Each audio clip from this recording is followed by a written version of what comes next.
Start ಮಾಡೋಣ. 15 minutes ಆಗುತ್ತಂತ ಅವ್ರಿಗೆ ಬರೋಕ್ಕೆ.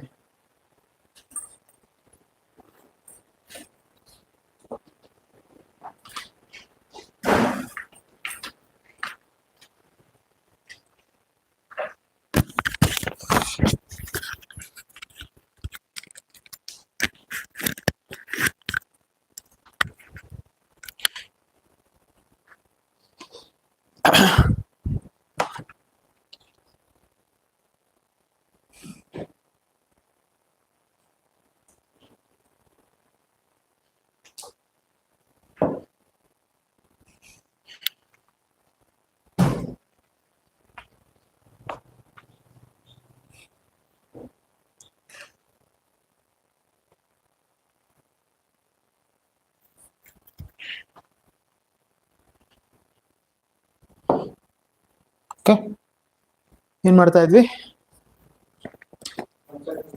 ಪಂಚಾಯತ್ ರಾಜ್, ರೈಟ್. ಹೈಕೋರ್ಟ್ ಮಾಡೋದು ಅನ್ಸುತ್ತಲ್ಲ ಮೊನ್ನೆ. ಯಾ, who will appoint the judges to High Court? President on recommendation of consisting of two senior most judges, right? So what is the procedure for removal of judge of Supreme Court? Sorry, High Court. Who will remove it on recommendation of Parliament passed by what is the majority required? Majority. Special majority. To accept the resolution, the resolution must be signed by 100 members in case of Lok Sabha and 50 members in case of Rajya Sabha. And the speaker will form a committee consisting of Chief Justice of India or senior most judge of Supreme Court, Chief Justice of High Court, and a distinguished jurist, right? Fine. What is the original jurisdiction of Supreme Court? What are the areas it has? 226. High Court. Did I ask Supreme Court? High Court. Yeah. Then what is the original jurisdiction of Supreme Court? What are the areas? No. What are the areas that covers under original jurisdiction of Supreme Court? Disqualification of members or disputes related to election of legislative, parliament and state legislature. About the election of not ministers, members of Lok Sabha, parliament and state legislature. That's what I told, right? Yeah. Then local bodies, right? Which constitutional amendment act provide constitutional status to local bodies? I mean rural local bodies? 93rd. You have written 93rd. 92. The 73rd Amendment Act, right? Who was the Prime Minister when 73rd Amendment was passed? P.V. Narasimha Rao, right? So what are the different committees that were formed related to panchayats? Balwant Rai Mehta, Ashok Mehta, L.M. Singhvi, G.V.K. Rao committee. You should go, no, Balwant Rai Mehta, Ashok Mehta, G.V.K. Rao and L.M. Singhvi. Balwant Rai Mehta recommended how many tiers? 3 tier systems. Ashok Mehta 2 tier. Then L.M. Singhvi also 3 tier. And which committee recommended constitutional status for panchayat institutions? L.M. Singhvi. Who told panchayat institutions have become grass without root? G.V.K. Rao committee. G.V.K. Rao committee was formed by Planning Commission. Other 3, Government of India, right? Fine. Then provisions of 73rd Amendment Act. Which article deals with panchayat institutions? 243 to 243. Oh, right? Fine. Then who are all part of Gram Sabha? voters are whose names, people whose names are there in electoral rolls, right? Fine.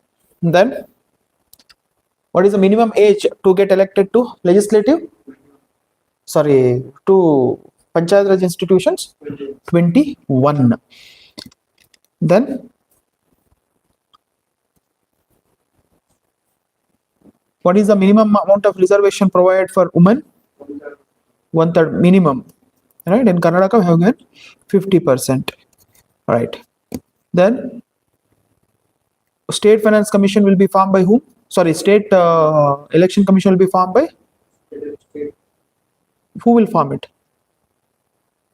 Who will appoint the members of and the chairman of state election commission? Is it governor? And they will do only Panchayat Raj and urban and rural local bodies elections. They will not take care of any other elections except those. State finance commission will be formed by governor. Then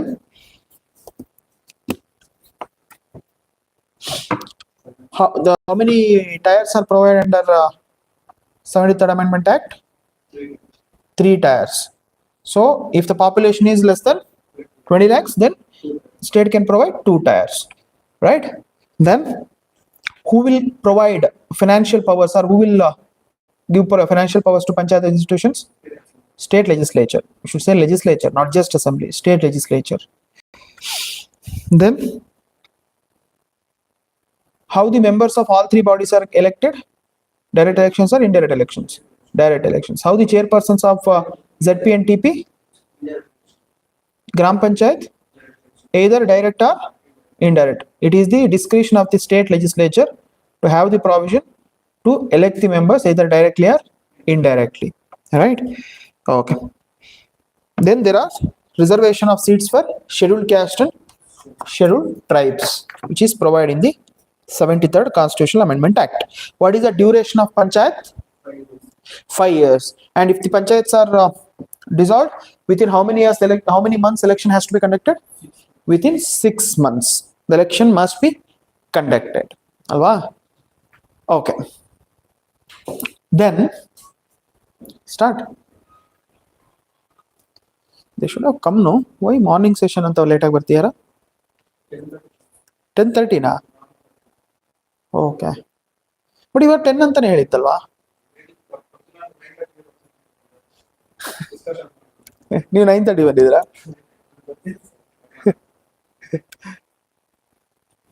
ಅದು ಈಗ ಶುರು ಮಾಡ್ಕೊಂಡ್ಬಿಟ್ರೆ ಮಧ್ಯದಲ್ಲಿ ಬಂದ್ರೆ ಅರ್ಧಂಬರ್ಧ ಅದು last class ಬೇರೆನಾ, ಮಾಡಕ್ಕಾಗಲ್ಲ. Okay,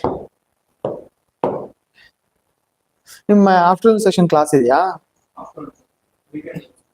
okay, UPSC ನಡೆಯುತ್ತೆ weekend? ಅವ್ರು ಸರ್ ಅವರೇ ಬರ್ತಾರಾ? ಎಷ್ಟು ಜನ ಇರೋದು? ನೀವು ಅದಕ್ಕೆ ಕೂತ್ಕೊಳ್ಳಲ್ಲ? ಓಕೆ. ಸೊ ನೀವೇನು ಓದ್ತಾ ಇದ್ದೀರಾ? ಯಾವುದಕ್ಕೆ IB-ಗೆ ಓದ್ತಿದ್ದೀರಾ? UPSC-ಗೂ ಸೇರಿಸ ಓದ್ತಿದ್ದೀರಾ? ಪಾಲಿಟಿ IB-ಗೆ ಅಂತ ಸಪ್ರೇಟ್ ಆಗಿ ಓದ್ಬೇಡಿ. UPSC-ಗೆ ಹೆಂಗೆ ಓದ್ತಿರೋ ಹಂಗೆ ಓದಿ. ಸೊ ದಟ್ ನಿಮ್ಗೆ ಏನು ಕ್ವಶನ್ ಕೇಳಿದ್ರು ಯು ಕ್ಯಾನ್ ಸಾಲ್ವ್. ನೀವು IB-ಗೆ ಅನ್ಕೊಂಡು ಅದನ್ನ ತಲೆಯಲ್ಲಿ ಹಿಡ್ಕೊಂಡು ಓದ್ತಾ ಹೋದ್ರೆ ಸ್ವಲ್ಪ ಕ್ವಶನ್ ಟ್ವಿಸ್ಟ್ ಮಾಡಿದ್ರು ಗಾಬರಿ ಆಗ್ಬಿಡ್ತೀರಿ. ಸೊ ಅವ್ರಿಗೆ IB ತಲೆನೇ ಕೆಡಿಸ್ಕೊಂಬೇಡಿ. ಹೆಂಗಾದ್ರೂ ಕ್ವಶನ್ಸ್ ಬರಲಿ, ನಾನು UPSC ಲೆವೆಲ್ಗೆ ಪ್ರಿಪೇರ್ ಆಗ್ತೀನಿ ಅಂತ ಪಾಲಿಟಿ ಓದಿ. ಸೊ ನೀವು IB-ಲಿ ಅವ್ನು ಏನೇ ಕೇಳಿದ್ರು like this you can do, right? Okay. So we'll see about compulsory provisions and voluntary provisions of the Act, okay, of 73rd Constitutional Amendment Act. First we'll see about compulsory provisions.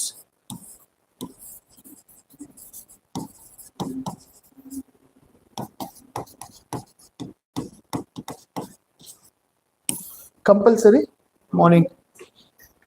Bro, elli no bro.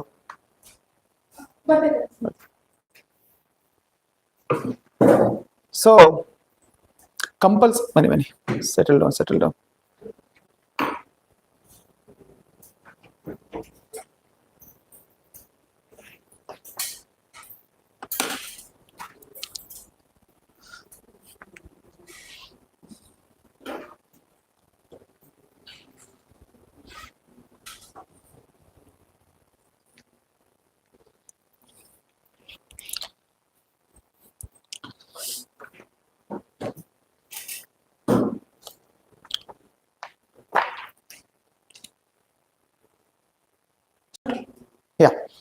So we are talking about the compulsory provisions of the Act and voluntary provisions of the Act of 73rd Constitutional Amendment Act. What do you mean by compulsory provisions?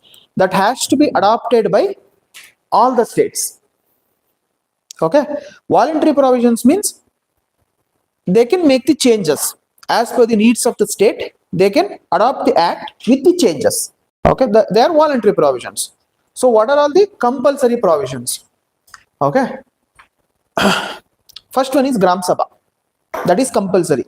It has to be formed in all the states. Okay. Gram Sabha is a compulsory provision. Second one, minimum 1/3 reservation. 1/3 reservation for whom? Women. Minimum. Be careful with the word minimum. It can go beyond that also, but not less than. 1/3 reservation for women. Then direct elections to members of all three tiers. Direct elections of members of all three tiers. All three tiers. Three tiers, you know, right? Gram Panchayat, Taluk Panchayat, and Jilla Panchayat. Somewhere it is called as Jilla Parishad, Jilla Panchayat. It's fine. Karnataka it is Gram Panchayat, Taluk Panchayat, and Jilla Panchayat. Direct elections to office of or direct elections to members of all three tiers. Then, okay, another compulsory provision is indirect elections to office of chairman of TP and ZP. Indirect elections to office of chairman of TP and ZP. It is a compulsory provision. Means your ZP and TP chairman has to be elected by the members among themselves. Okay. Has to be elected by members among themselves. TP and ZP. Okay. Then reservation of seats for scheduled caste and scheduled tribes. SCs and STs. Reservation of seats for SCs and STs. Reservation of seats for SCs and STs. Okay. Then 21 years minimum age. 21 years minimum age. That is a compulsory provision. Establishment of three-tier system. Have you written that? Three-tier system is a compulsory provision. Have written that, right? Yeah. Tenure of 5 years. Tenure of 5 years. Tenure of 5 years. Then Constitution of Finance Commission, State Finance Commission, and State Election Commission. Constitution of State Finance Commission and State Election Commission. Constitution of State Finance Commission and State Election Commission. These are all the provisions that has to be followed by every state. See what they did, they formed a 73rd Constitutional Amendment Act, right? And they made a constitutional provisions. Then the states had to pass their own acts for Panchayat Raj institutions to implement it. Similarly, Karnataka passed Karnataka Panchayat Raj Act of 1993. Similarly, every other states formed their own acts.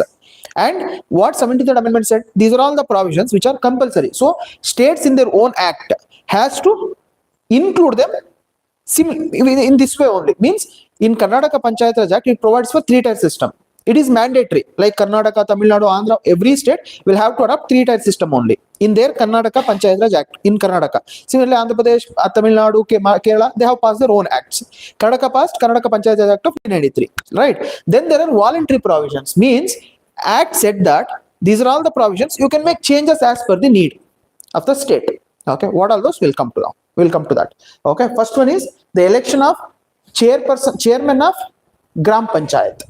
He can be elected either directly or indirectly. Right? So in some states, the Gram Panchayat chairman will be elected indirectly. That is in Karnataka, where you will elect only members of the Gram Panchayat. They will elect one of the member as chairperson. They say Pradhan, Gram Panchayat Adhyaksha in Karnataka it is. In some states, they have adopted a procedure like the Gram Panchayat chairman is also elected, Sarpanch they say, no? He is also elected by the people only. Right? In some states, the mayor will be elected directly by people. But in Karnataka, the mayor in BBMP, you will elect only councillors. They will choose one among them as mayor.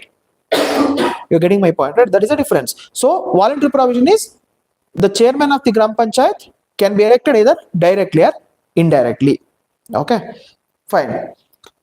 Then second one is reservation of seats for backward classes, OBCs. Reservation of seats for OBCs.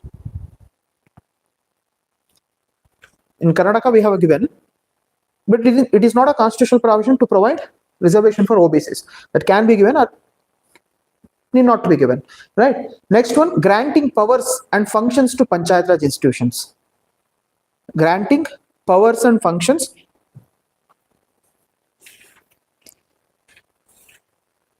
to Panchayat Raj institutions.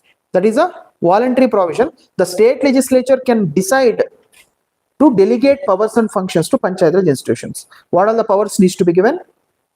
That can be decided by state legislature. It is not provided in the 73rd amendment that these are all the powers has to be given. It is a state legislature that will decide what are the powers needs to be given, right? Fine. Powers and functions. Next, financial powers to Panchayat Raj institutions. That is also a voluntary provision. Financial powers. Okay. Financial powers to Panchayat Raj institutions. So important thing is the election of the Gram Panchayat chairman, right? That is a voluntary provision. So which article deals with Panchayat Raj institutions? 243 to 243 O. 243 G is related to powers and functions or powers and functions of the Panchayat Raj institutions is dealt by article 243 G. Okay. 243 A is Gram Sabha. Okay, fine. Next one is municipalities. Nothing but urban local bodies. Municipalities. Or you can write urban local bodies.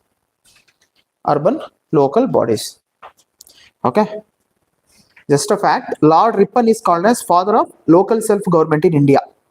Lord Ripon, R-I-P-O-N, Ripon.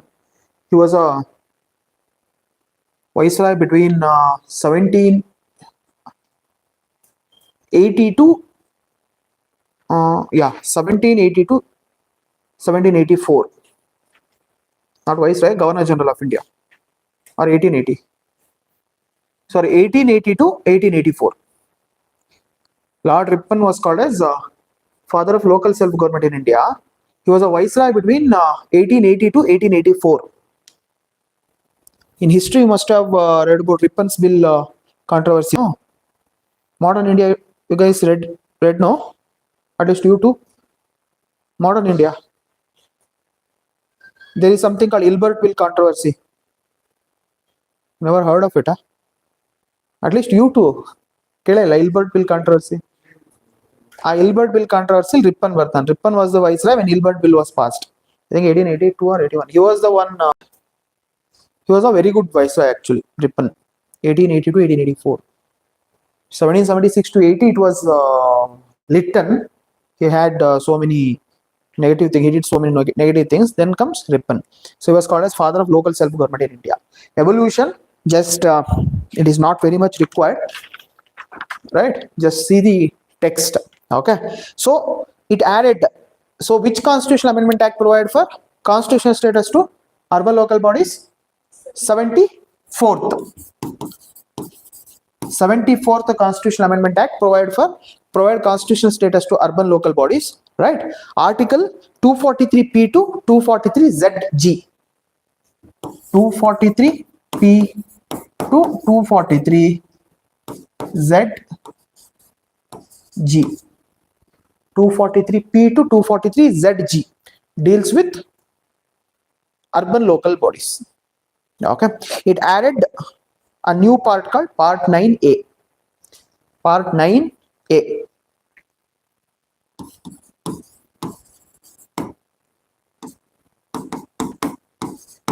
Part 9A.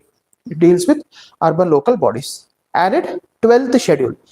Rural local bodies 11th schedule. Urban local bodies 12th schedule, which deals with powers of urban local bodies. 12th schedule. Okay, so it recognizes not much, okay, almost everything is similar.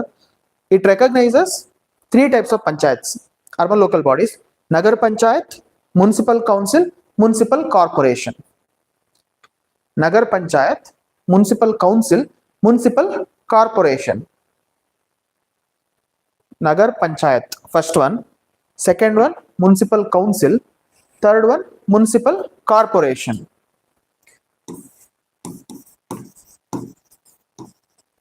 Nagar panchayat,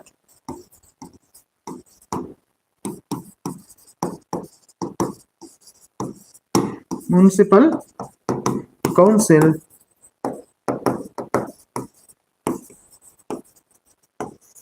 municipal corporation, right?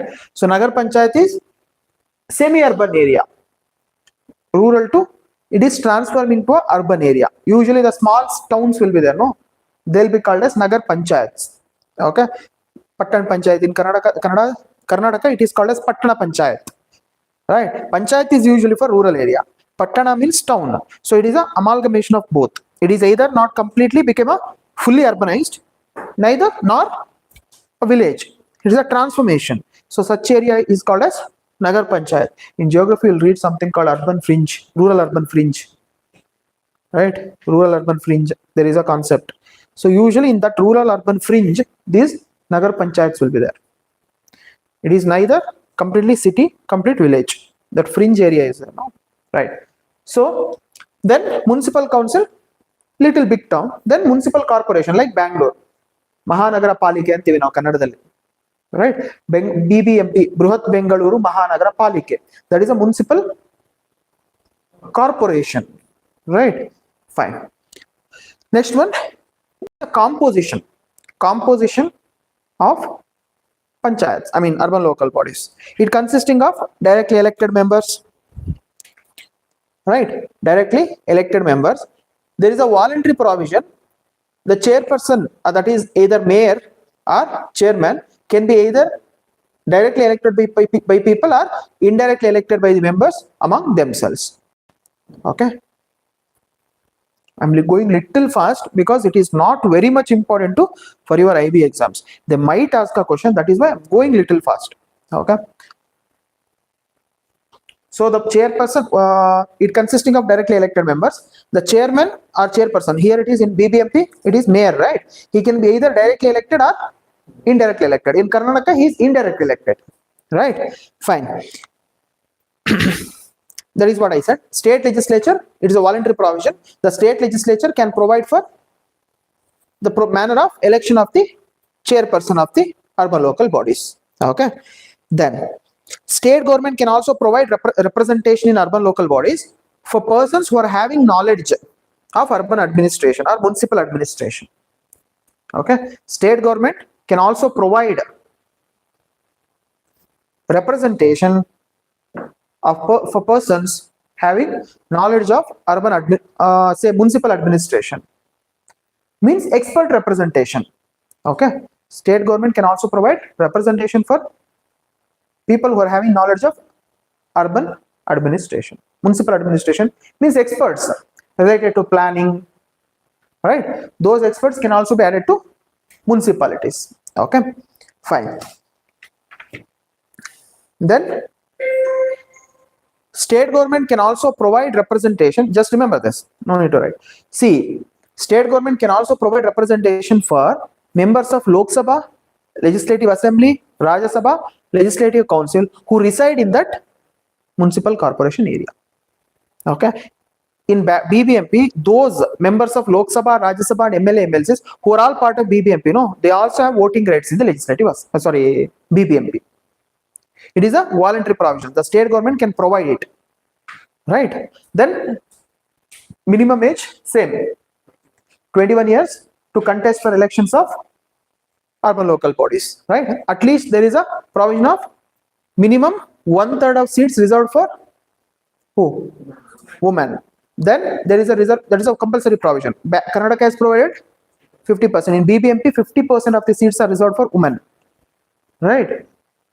50%, that is again minimum. it doesn't mean that women can contest only for 50% of the seats. Remaining 50% are not reserved for men. Getting my point, right? They are open. Anyone can contest those seats. Reserved is only for reserved. For every exam, if you see, there is a reservation means those seats are reserved for only them. Remaining seats are open. Anyone can contest those seats, right? Fine. Then duration, again same thing, 5 years duration for urban local bodies. Okay. Then state election commission will conduct elections to urban local bodies.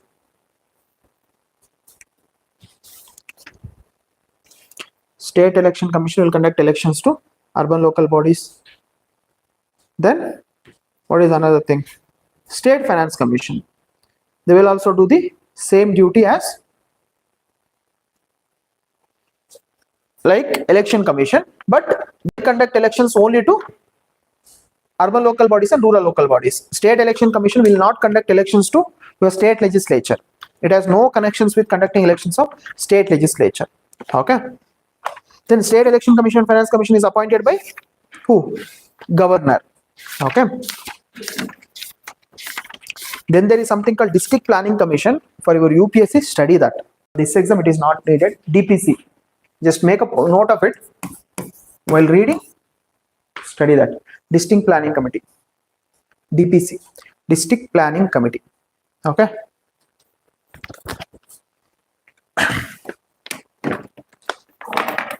Okay.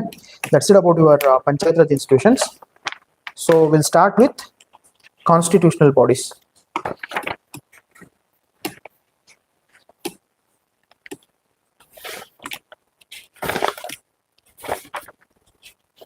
I will do directive principles of state policy and we'll start constitutional bodies. Okay. Yeah.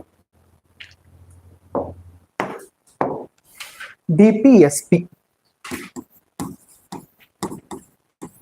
Directive principles of state policy. It is also called as Rajya Nirdeshana Tattva in Kannada. Article 36 to what? 51. Article 36 to 51 deals with DPSP, part 4 of the Constitution. Part 4. 4 of the Constitution deals with directive principles of state policy.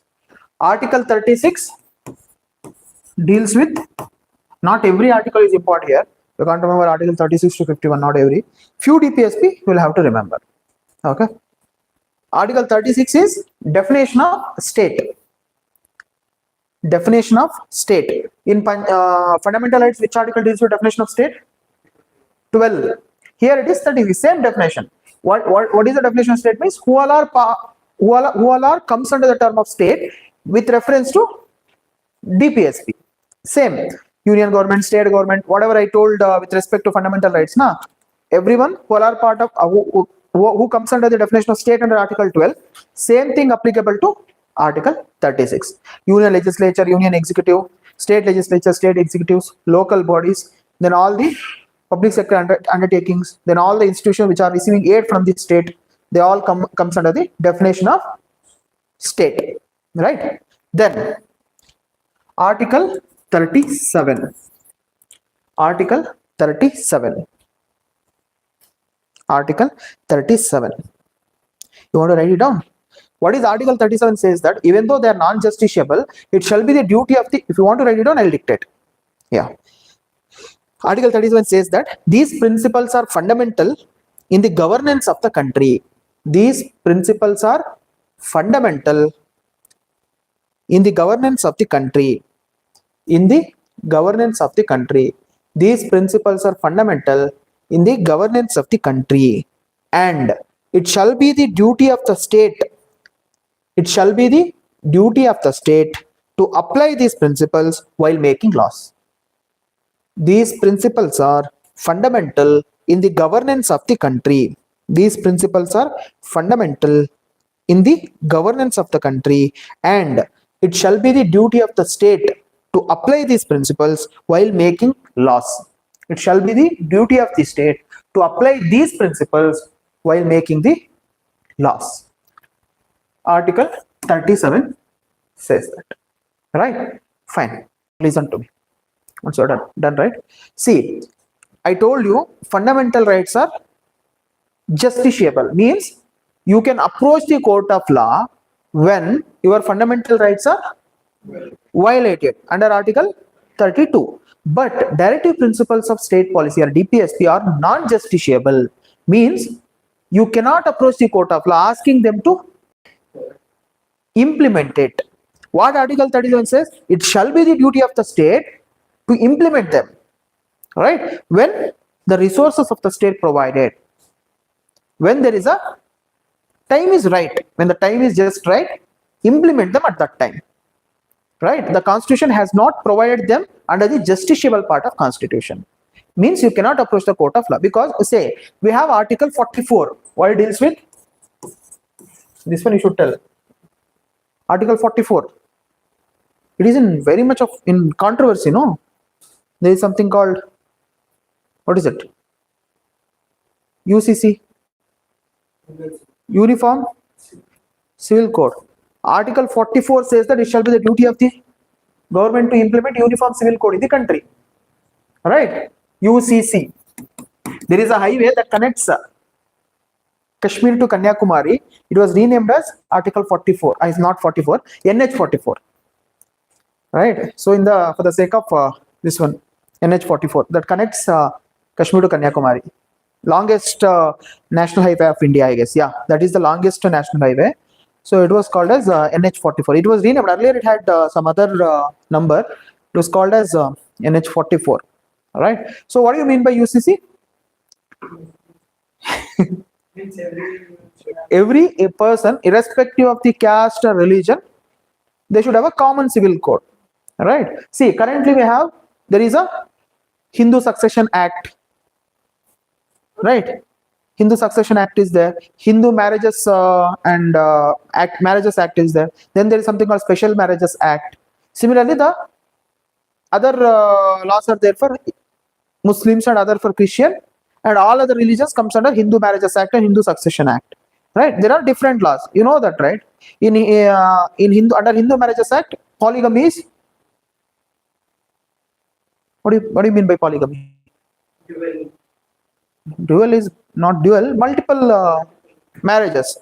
In Hindu Marriages Act, multiple marriages are not allowed. I mean, bigamy is only not allowed. You can have only one wife. But other religion acts, I mean laws, it allows. I think, I don't know exactly, 3 or 4, I guess, in Islam.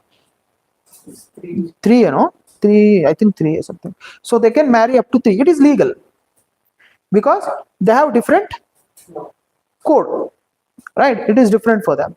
But here it is not allowed. So there is no uniformity of laws. And divorce. In Hindu Marriages Act, there is a separate procedure for divorce, right? Whereas in Islam, it was triple talaq, talaqi biddat. There is, I think there are some 2 or 3 types. Supreme Court banned talaqi biddat. So they had talaq, those kind of, there are different procedure for that. So what UCC says, there has to be uniformity in the laws, right? Triple talaq was banned by Supreme Court in Shaira Bano case. Shaira Bano case, yeah. There Supreme Court told that triple talaq is illegal. It's a kind of bringing uniformity of laws, right? So currently there is a discussion going on to bring uniform civil code in the country. Goa is the first only state in India was having uniform civil code. They were having Portuguese introduced a common civil code there, that was continued. And currently Uttarakhand is the first state to pass a uniform civil code in country. Recently they passed a UCC bill, and it is the first state in India to have a uniform civil code. Right, after independence, they have their own civil code, uniform civil code, Uttarakhand. So Article 44 deals with UCC. So during forming the constitution, there was a discussion going on, like what are the things that should be added to fundamental rights, means justiciable part, and DPSP. They decided to keep some part in DPSP because at that time the resources of the country was not sufficient to make it as a constitutional right or fundamental right, and the time was not right at that time. Right. So example, we have Article 45. It was dealing with, currently we have 21A. What is 21A? Right to education. That is, all the children who are of the age 6 to 14 should be in school. Minimum 8 years of schooling, right? So it is a fundamental right. But initially, Article 45, it was a, so that right to education is there, na? It was a DPSP. Which Constitutional Amendment Act provide for made it as a fundamental right? 86. 2002, 86th Constitutional Act, told you na, 21A was added by 86th Constitutional Amendment Act.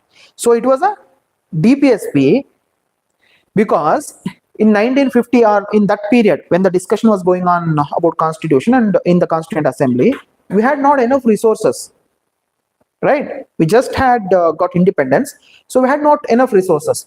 But in 2000, we had resources, and the time was we need to go for compulsory education. So they shifted from DPSP to fundamental rights. So now it is the right of every individual, that is every children, to have 8 years of education. So if it is violated, then someone can file a case in court. It shall be the duty of the state to provide 8 years of schooling. It is under obligation. So now it is made as a fundamental right. You got the difference, right? Why some things are kept in DPSP, why some things are kept in fundamental rights.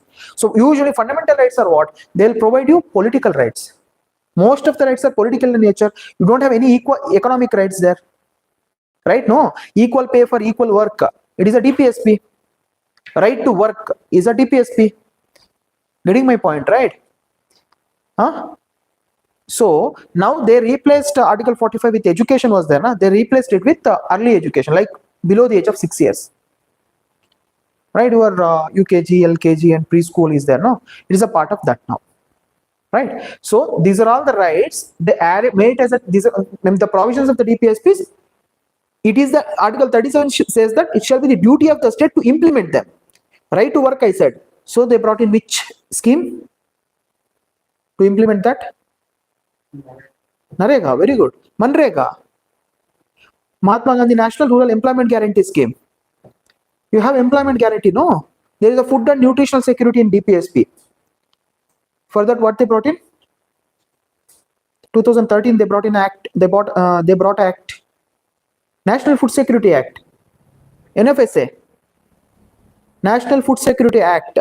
Everyone should get at least, I think, 5 kg of food grains per month, I guess. Yeah, 5 kg. Every person should get at least 5 kg. 6 or 5? I think it is 5.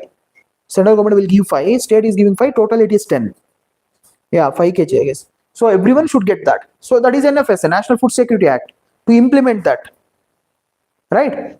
There is maternity care. For that, they provide Pradhan Mantri Matru Vandana, Matru Purna. Those are all the schemes. They are providing facilities through such schemes. It is nothing but implementing DPSP. But education, they made it as a fundamental act. There is a protection of environment. Right? Article 48A. So for that, they brought in Wildlife Protection Act of 1972. Then Environment Protection Act of 1986. These are all the acts they brought in to implement such DPSPs. Getting my point, right? So what exactly DPSP is? These are all the rights which are non-justiciable. It shall be the duty of the state to implement them when there is a resources available. Right? But Article 37 says that it shall be the duty while making the laws to implement them. Okay. So, but in Constitution, it is not by categorized. They have not categorized it. So we categorize it for the understanding purposes 3 types of DPSPs: Gandhian principles, socialistic principles, liberal intellectual principles. Right? There is 3 categorization of DPSP: Gandhian, socialistic, liberal, intellectual. Right? In Gandhian, very important is Article 40. Why it deals with Article 40?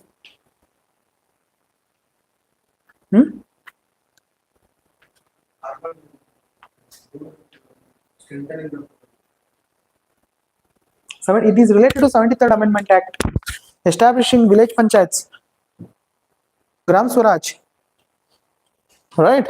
So Article 40 deals with establishing village panchayats. Just right, see, for your understanding purpose, Article 40, village panchayats. That's all. for your exam, that is enough, right? So to implement them, what government did? 73rd Constitutional Amendment Act. They provided constitutional status to Panchayat Raj institutions, no? To fulfill the dream of Gandhi. Under Article 40, it was a DPSP. It shall be the duty of the state to establish Panchayat Raj institutions and allow them to function as local self-government. This is what Article 40 says. You need not to write all those things, just write village panchayat or gram panchayat. That is enough for you. Like you can remember. So Article 40 says, it shall be the duty of the state to establish Panchayat Raj institutions and make them to function or enable them to function as local self-government, right? So to fulfill that, Parliament enacted 73rd Constitutional Amendment Act and made it as a constitutional provision. You are getting the connection, right? So to implement that, they passed. But it is not obligation. You cannot go to court of law asking that Article 40 is not implemented yet. Because 37 says it shall be the duty, but it is non-justiciable. Suppose Article 40 is there in fundamental rights, then you could have gone to court asking that the government of India is not, or Parliament is not implementing Panchayat Raj institutions yet. Then court would have given an instruction to the state to implement them. You got the difference, no, between fundamental rights and DPSP. In DPSP, you cannot go to court. It is the state should decide when to implement them. Clear? Article 40 is that. Very important thing is Article 40. Then there is Article 43 related to cottage industries. Cottage industries. You know, right? Gandhiji used to tell that we need to produce by masses, not mass production. Right? You know the difference, right? Production by masses, what? People will produce the products. Mass production is what? Machines will produce thousands of components. Gandhiji always spoke about producing by masses, not mass production. And he also spoke about cottage industries. He said the villages should become self-reliant villages. They should be able to produce whatever required for them. So, again, what do you mean by charaka? You know, what do you call it? Charaka? Spinning wheel, no? In English, we call it as charaka, you know, right? Gandhi will, you know, the thread will be produced using cotton. It is called charaka. I think spinning wheel, I guess, in English it is. So, whenever you see a picture of Gandhiji, you will see with charaka, right? So what is it? Every village, every household should produce cloths, should have some cottage industry. That is a Gandhian thought. So Article 43 as well deals with cottage industries. State shall take steps to promote cottage industries. You need not to write all those things, just write cottage industries. That is a Gandhian principle. Then there is Article 47, prohibition of consumption of alcohol and intoxicants, prohibition of consumption of alcohol. Article 47. So 40, there are 3-4 articles, okay? Gandhian principles, when you see Lakshmikant, there are multiple articles. I'm just telling you the important one. Go through the remaining one, just try to remember, okay? 43, then 47. Prohibition of consumption of alcohol. Alcohol should be banned, right? But is it banned? No, you can't go to court and ask that alcohol should be banned. Because why it was added in DPSP? At that time, even today, the state needs finances from alcohol to run the government. If it was added in fundamental rights, someone would have gone to court and it must be banned. So then it would have become difficult for the state governments to handle the finances. So it can be done when the state finances are so independent that they are no more depending on the income from alcohol, that is excise duty. Right? Not from alcohol. When they are free, when the state governments can manage their finances without all income from alcohol, then they can ban it. So it is made in part of DPSP. I think Gujarat is a dry state. Dry state matlab, they don't sell alcohol. Gujarat is a dry state. I think even Bihar they banned alcohol. Huh? I don't remember exactly. But there are some other states which have banned. Gujarat is one such state. They have banned alcohol. See, currently Karnataka, I think last budget, I think around 30,000 crores they got it from excise duty on alcohol. 30,000 crores. So when the government of Karnataka thinks that we can, that 30,000 crores, when we ban alcohol, that 30,000 crores is a shortage that can be filled from other sources, then they can ban it. Right? So that is why it is placed in the DPSP. 47. Then 48, prohibition of slaughtering of cow slaughtering. Prohibition of slaughtering of cow, calf, milch and all will come. Just write cow slaughtering. Prohibition of slaughtering of cows. 48. These are all Gandhian. 40, 43, 47, 48. Remember these. Okay. 40, 43, 47, 48. Okay. Then there are socialistic principles. There are many socialistic principles. Just to go through it, like right to equal pay. Okay. Right to, what do you call, human conditions at work. Then Article 43B that deals with right to participation of workers in the management of industries. What is socialistic principles, you know, right? What is socialism? In simple words, there is no private. Everything must be handled by government, and every individual have equal rights. Economic, especially economic rights. In India, we have private sector. America is a capitalistic country where everything is handled by, every means of production is handled by private organizations. Whereas in India, we have a mixed economy. Means we have both private and government. We have KSRTC buses. At the same time, there are VRL buses and other private buses. Getting my point, right? You will get Lux soap. At the same time, there is Mysore sandal soap. Getting my point, right? We had Air India.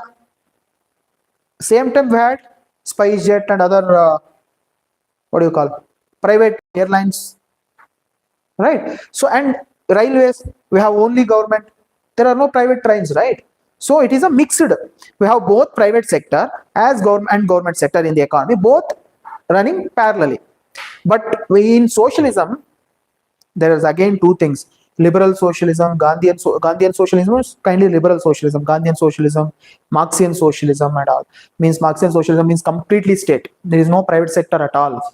China was, now they don't, I don't know what China is now. You know, they have private sector also, but they say we are a communist country. That is communism. That is called communist socialism. Right? See, earlier there was USSR, no?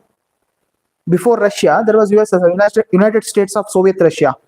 Right? So they were having communalism, not communalism. Communalism is different. Communism. Right? So means a farmer, he does not own the land. Land is owned by state. Farmer should work and further government will pay you salary. Extreme communism is that land is owned by state. Farmer, you are a labor in your own land. You work, government will pay your salary, you give the produce to the state. So there is no one, everyone is equal. Getting my point, right? That is a communism. So socialism is that. Means everyone is equal in the society. We have Food Security Act. That is a socialism concept. I said, right to nutrition security is a DPSP. Then right of workers to be a part of industries management under Article 43B. That is a DPSP. You're getting my point, right? So these are all the socialistic principles. Okay.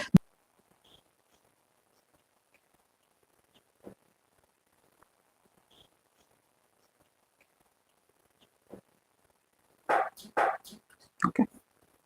Yeah. Then liberal intellectual principles. Okay. Yeah. Then liberal intellectual principles. I spoke about uniform civil code. It's a liberal principle, no? Right? So we have uniform civil code. That is a liberal intellectual principle. Then there is Article 48A, that protection of the environment. 8A. 48 is cow slaughtering. That is a Gandhian principle. Article 48A is protection of the environment, wildlife. Right? To implement that, what we did? Which act we have implemented? No, Nittur IAS. ಈಗ ಹೇಳಿದ್ನಲ್ಲ, just now I told na 48A. To implement 48A, what we did? Yeah, Wildlife Protection Act 1972. ನೀವು UPSC ಗೆ environment ಓದಿರ್ಲಿಲ್ಲ? Refer ಮಾಡ್ತೀರಿ? ಓದಿರ್ಲಿಲ್ಲ UPSC prelims ಗೆ? Shankar IAS is good. There is a book called Shankar IAS textbook. I think you'll get it for 300 or 350 rupees. In online it is available. Purchase it. for every exam for environment related, you have bought it? Yeah, that is a standard book, and it is good as well. And like they have explained it like for a school student. You need not to have an environment background or something to understand it, right? Purchase it, man. I'm telling you, for every exam, environment is very much important now, right? Especially for your UPSC, because there is both IFS is also being for IFS and other civil services common prelims. So they will ask more environment related questions, right? Fine. Article 48A, right? Remember that. Then Article 44 I told. Then Article 45, that is to provide early childhood care below the age of 6 years. Article 45, that is also a DPSP under liberal intellectual principles. Then Article 48A I told. Then Article 49, protection of monuments of national importance, places and cities of historic interest. Okay. Article 49. Article 50, separation of the judiciary from executive. Article 50, separation of judiciary from executive. Judiciary from executive. What do you mean by that? See, currently, when you are a DC, you are executive. At the same time, you are also called as district executive magistrate. DEM or DM, district magistrate or district executive magistrate. So you will take care of some cases related to land disputes and all. You act as a judge, magistrate, right? Means you are functioning both as executive and magistrate. Similarly, being a Tahsildar or SDM, that is AC, there is a mix-up of responsibilities. Article 50 says that it has to be separated. Both executive and judiciary should be separated. It is a DPSP. Then there is Article 51, protection of the international peace and protection of the international peace, promoting international peace. That is also liberal intellectual principle. Okay, to promote international peace and security. Article 51. So here you should remember Article 44, UCC 45, that is education, early education. Okay. Article 48A, protection of the environment and wildlife, flora and fauna. Then Article 49, that is protection of the monuments. Just make it simple, protection of the monuments. Article 50, separation of executive from judiciary. Article 51, international peace. Okay, you need not to remember full thing. What is there? Just remember 44 for Uniform Civil Code, 45 early childhood care, 48 is A is protection of the wildlife, 49 is national monuments, 50 is separation of judicial and executive, 51 is peace and prosperity, 40 is Panchayat Raj institutions, 43 is cottage industries, 47 is alcohol, 48 is cow slaughtering. That's all. Remember like this. Okay.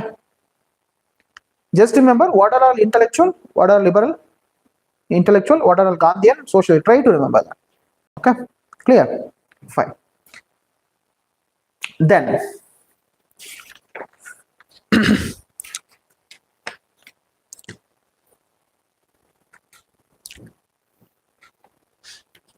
there are cases like Keshwananda Bharti case related to fundamental duties. Just refer for your UPSC. Okay. Keshwananda Bharti case, they told that if there is a conflict between fundamental rights and DPSPs, the fundamental rights would prevail. Right? If there is a conflict, fundamental rights would prevail except 39B and C. Okay. So I can't explain that. If I start explaining it, I need to explain you 24th Constitutional Amendment Act, 25th Constitutional Amendment Act. That whole process should come. So for your this exam, it is not needed. For your UPSC prelims, if you are studying, you need to go through it. Okay, what happens when there is a conflict? Champakam Dorairajan case, Keshwananda Bharti case. Getting my point, right? 70 Berubar Union case, 73rd, 42nd Constitutional Amendment Act, 24th and 25th, then 42nd, right? Then Minerva Mill case. All those things you need to remember. Okay, you must have heard, I guess. Mineral Mill case you heard, no? Keshwananda Bharti case, you must be, just write it down. In Keshwananda Bharti case, Supreme Court told that you can amend the constitution without affecting the basic structure. In 1973, Keshwananda Bharti case, Supreme Court told that you can amend the constitution without affecting the basic structure of it. Okay, just remember that part. Okay, for UPSC, you must read that. In basic, again, there is something called basic structure theory, how it got evolved. For that, you should start with Shankari Prasad case, Golaknath case, then Keshwananda Bharti case. Shankari Prasad case 1951, Golaknath case 1967, then Keshwananda Bharti case 1973, then Mineral Mill case 1980. All 4 cases you should know for basic structure theory, how this theory got evolved. Right? In 1950, just for your reference, how to study I am telling. I can't do all this. It is for UPSC. If I do it, it will take one class only. And for this exam, it is not needed. Okay. In Shankari Prasad case, the Supreme Court told that you can amend the constitution by taking away the fundamental rights. Right. In Golaknath case, it said, no, you cannot do it. You cannot amend the constitution by amending the fundamental rights. You cannot touch the fundamental right, they said. But in Shankari Prasad case, they said, no, sorry, in Keshwananda Bharti case, they said, no, you can amend the constitution, but it should not affect the basic structure. Means secularism is the basic structure. You can bring in an amendment which is taking away secularism. Then two-tier government, central government and state government, that is federal structure. Federal structure is a basic structure. You cannot amend the constitution by taking away federal structure. Like that, it said that you can amend any part of the constitution, but without affecting the basic structure. If there is any question related to the parliament can amend a fundamental right without affecting the basic structure, then that is correct. Parliament can amend fundamental right, but it cannot amend basic structure of the constitution. Okay, currently it is the Keshwananda Bharti case judgment that stands, where Supreme Court told that you can amend the fundamental rights or any part of the constitution without affecting the basic structure. Okay, without affecting the basic structure. To counter the Keshwananda Bharti case, they passed 42nd Constitutional Amendment Act. There they passed that there is no such limitation, like there is no basic structure concept. You can amend any part of the constitution, but that was squashed by Supreme Court in Minerva Mill case in 1980, where Supreme Court told that your constitutional amendment power under Article 368 itself is very limited. By using that limited power, you cannot convert that very power into extraordinary power. Supreme Court told that, and they said that whatever told in the Keshwananda Bharti case, that stands. Okay, for UPSC, go through it. Okay, fine. Next is fundamental duties. Fast anesthesia. Lala, fast anesthesia. I have 2 more hours. Fundamental duties. Doubts ಎಲ್ಲ ಬರ್ಕೊಂಬಂದಿದ್ದೀರಾ ನೀವು ಇಲ್ವಾ? ಏಕೆ? ಅರ್ಥ ಆಯ್ತಾ? Okay. So fundamental duties. So originally our constitution had no fundamental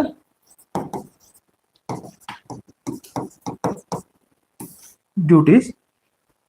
Originally our constitution had no fundamental duties. It was added by 1970. It was added in 1976 through 42nd Constitutional Amendment Act. 76 through 42nd Constitutional Amendment Act. Okay, it was added in 1976 through 42nd Constitutional Amendment Act based on the recommendation of Swaran Singh Committee.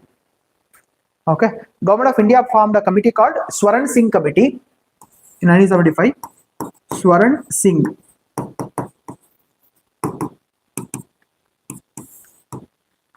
Based on the recommendation of Swaran Singh Committee, they added fundamental duties, and these duties are only for citizens.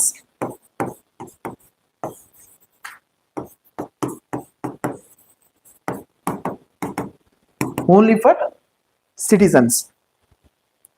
Okay, only for citizens. Committee recommended 8 fundamental duties, but we added 10.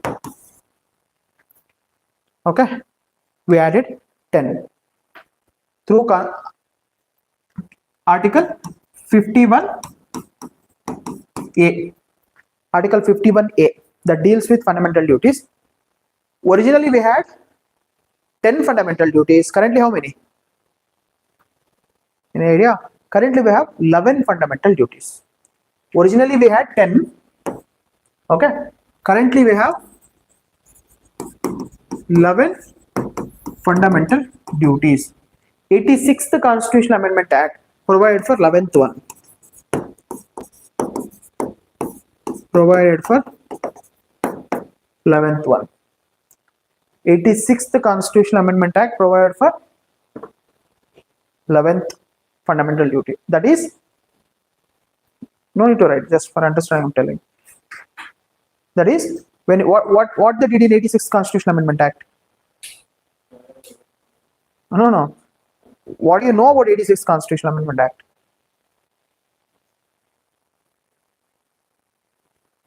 You 21A.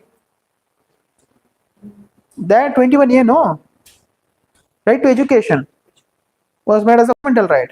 So they added one more fundamental duty, that it shall be the duty of the parents to provide education to their kids. They added 21A under 86. Similarly, they added one more fundamental duty. It shall be the duty of the parents to provide education to their kids. That is a fundamental duty. Okay. So actually, Swaran Singh committee had recommended punishment for not fulfilling the duties. But our constitution makers, I mean, in 42nd Amendment Act, they did not provide any punishment. Okay. There is no such punishment. What are all the fundamental duties? Just go through it. There is a, respecting the national flag, national anthem, respecting the ideals of our freedom fighters, then protection of the environment, protection of the monuments, then education, right? Like that, there are 11 fundamental duties. Don't try to buy it. Just read it 2 or 3 times. You'll get an idea. Okay. You need not to know all 11 fundamental duties. Okay. Just read 2 or 3 times. Then if there are options, you can easily figure it out. Okay. You need not to spend so much of energy there to mugging up. Okay. No need. Just go through it 2 to 3 times. Okay. So what are the important things? Which Constitutional Amendment Act provides for fundamental duties? 42nd Constitutional Amendment Act of 1976. So we got inspired from which constitution? I didn't tell you that. No, USSR. Fundamental duties are inspired from USSR. Constitution of United States of Soviet Russia. So which committee recommended fundamental duties? Which committee was formed regarding fundamental duties for recommendation? Swaran Singh committee. The committee recommended how many fundamental duties? 8. But Government of India, Parliament added 10. Currently, how many we have? 11. The 11th one was added by 86th Constitutional Amendment Act of 2002. Right? Related to education. Okay. And it is available, it is applicable only to, not available, applicable only to citizens, Indian citizens, not to foreigners. It is applicable only to Indian citizens, not to foreigners. That is also important thing. Okay. So which fundamental rights are applicable only to citizens? 15, 16, 19, 29 and 30. 15, 16, 19, 20 and 30 are available only to citizens. Similarly, fundamental duties are also applicable only to citizens, not to foreigners. Okay. You need not to write all the fundamental duties, but just read 2 to 3 times. Okay. Fine.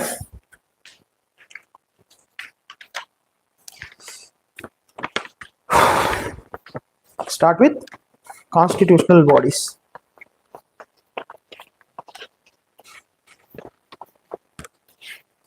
First one is Comptroller and Auditor General of India, CAG.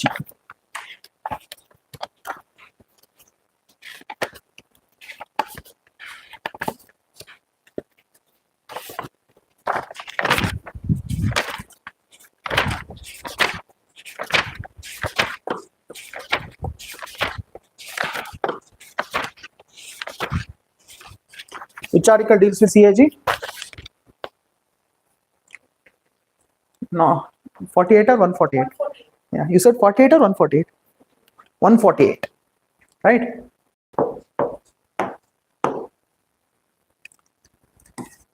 It is not controller, COM.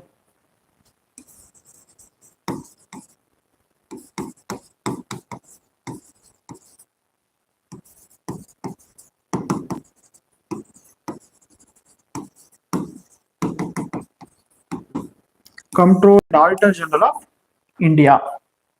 Article 148 deals with CAG. He is the head of the Indian Audit and Accounts Department. He is the head of the Indian Audit and Accounts Department. Okay. Indian Audit and Accounts Department. He is the guardian of public purse.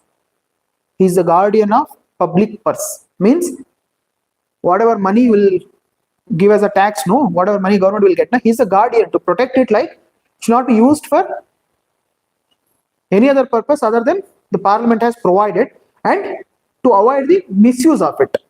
All right. He is the guardian of public purse. Okay. Who is the current CAG? Who is the current CAG?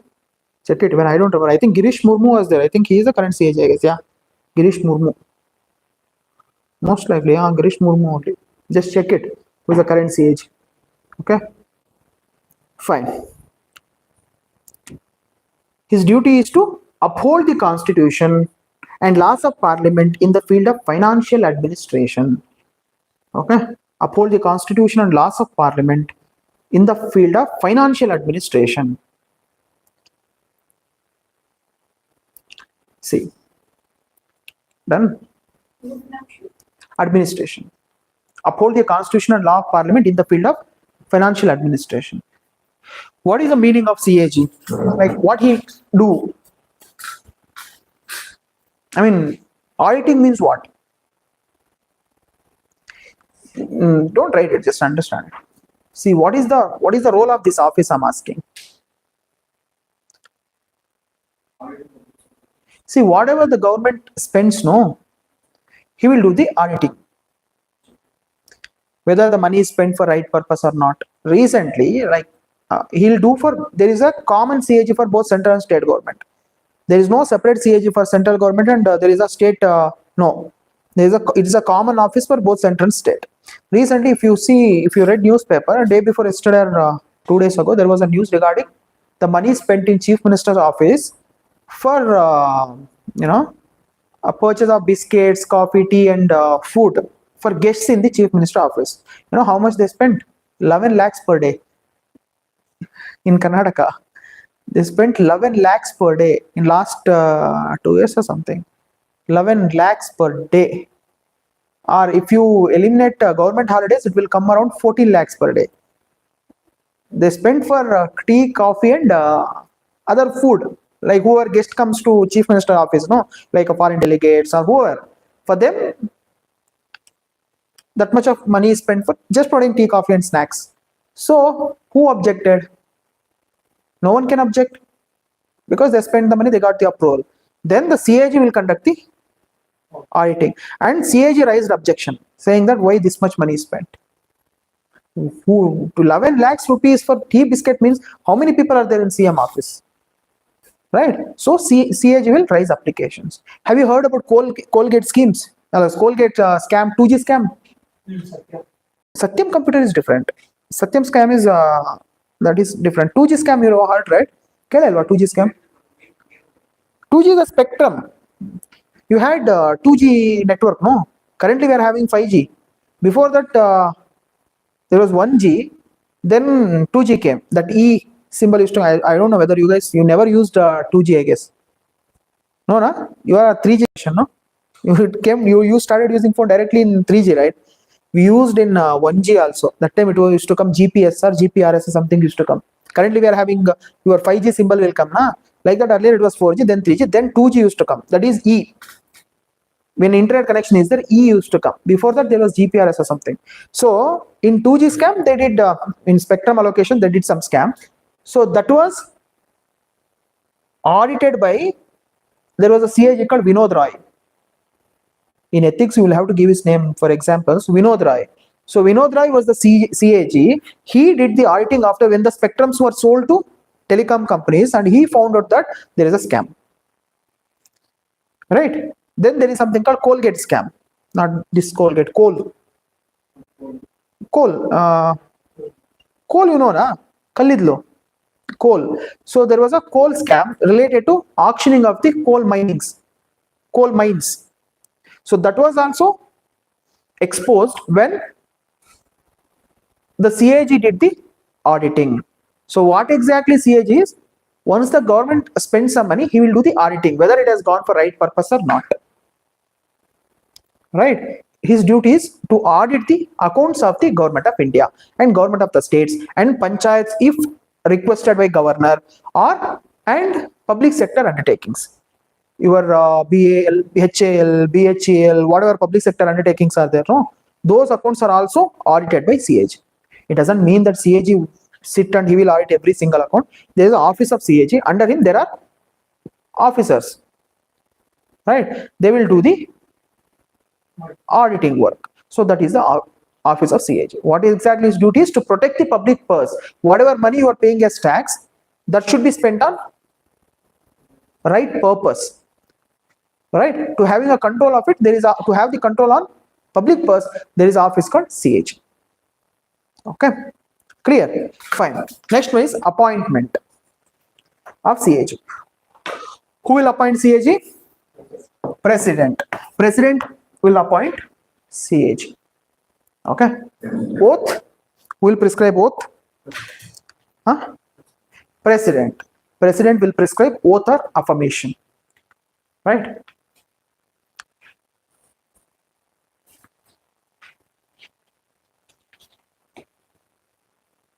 Okay. Oath or affirmation. Then term. What is a term?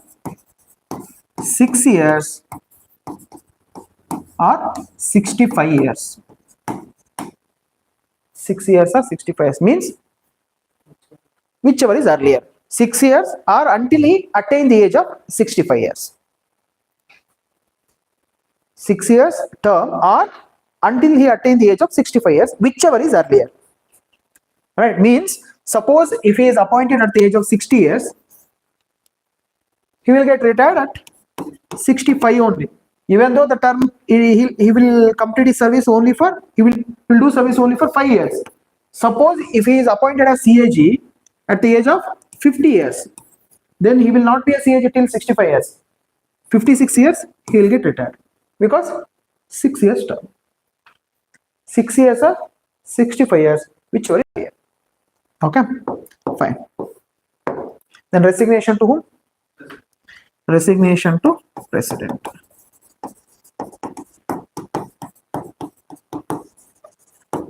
Resignation to president. Then removal.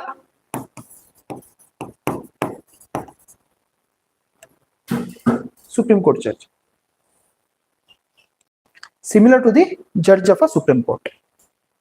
Removed by president, similar to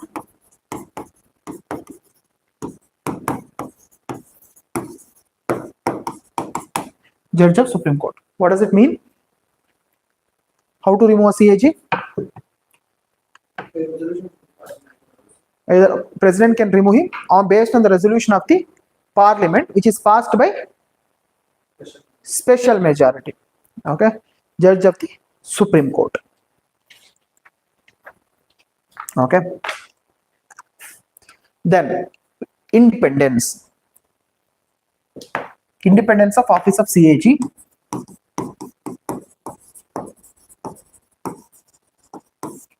Independence of office of CAG. First one is provided with security of tenure. Security of tenure.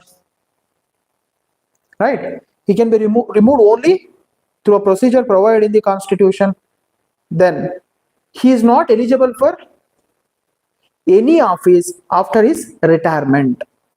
He is not eligible for further office either in government of India or state governments after his retirement. He is not eligible for further office either under government of India or under state government. What does it mean? He is not eligible for any office after his retirement. Write it like this: after his retirement, either under government of India or state. So what is it? Go and sit in the home. That's it. Private you can do. Private you do whatever. He is not eligible for any office either under government of India or state government. That's it. Office he can contest for Lok Sabha, state, and get elected by people. But see, when a person is appointed as CAG, what does it mean? He is auditing the accounts, right? The government should not bribe him. Bribe him in the sense it cannot say him that okay, after retirement we'll appoint you other position. Just manipulate these accounts. It should not done. It should not be done. No.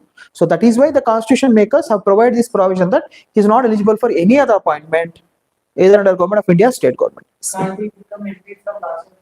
That he can. That he can. But government of India or state governments cannot appoint him to any other positions.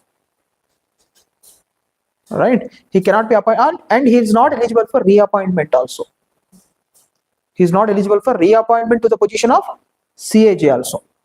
Once he is once he has completed his term as a CAG, then that is end. He'll have to go back to his home. Right?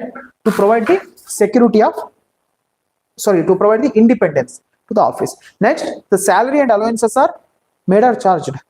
Charged upon the Consolidated Fund of India. Salary and allowances are charged. Means which is not subject to vote of the Parliament. Right? Charged upon the Consolidated Fund of India. And next one, his service conditions, salary, allowances, etc. cannot be changed to his disadvantage. Means it can be increased, but it cannot be reduced. Cannot be changed disadvantage after his appointment. Okay.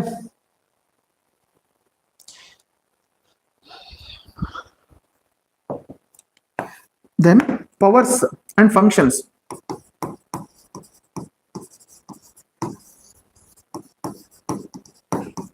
Of CAG. Article 149 authorizes Parliament to prescribe the duties and powers of the CAG. Article 149 empowers Parliament to prescribe the duties and powers of CAG. Article 149 empowers Parliament to describe powers and functions of CAG. Article 149 empowers Parliament.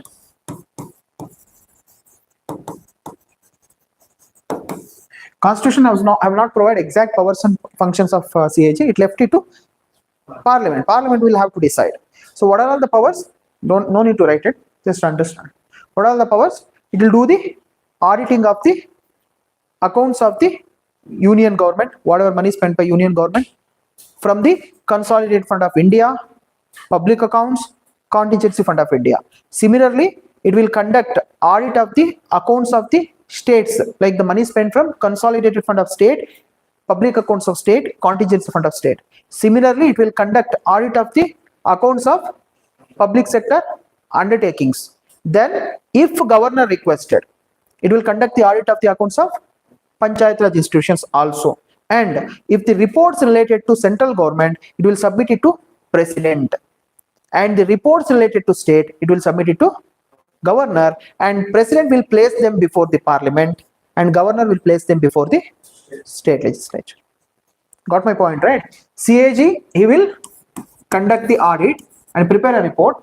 He will submit it to President and Governor if it is related to state. Then they will place it before the Parliament. And here also state legislature. Okay. It will be placed before the houses. That is the powers he has. Okay. In simple words, in Lakshmikant, one page is given. They have given separate points where he will do the auditing of the Consolidated Fund of India 1 point, Consolidated Fund of State 1 point, but he will do the auditing of all the accounts of central state. Okay, and he will submit reports. Okay, but he cannot give any punishment. He can only submit reports. Right, based on that, the Parliament has to take the action. Okay, fine.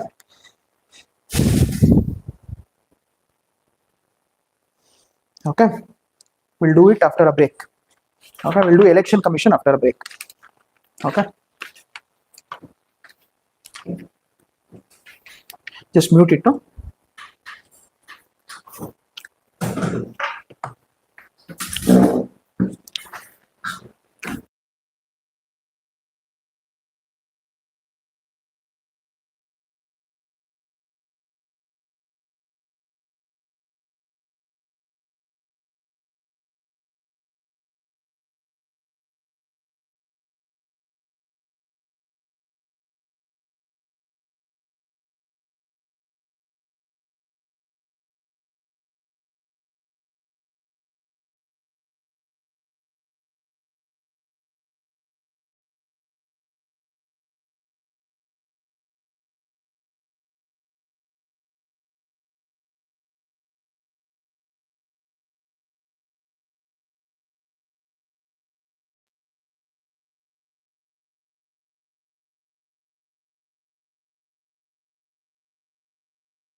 Election Commission of India, ECI.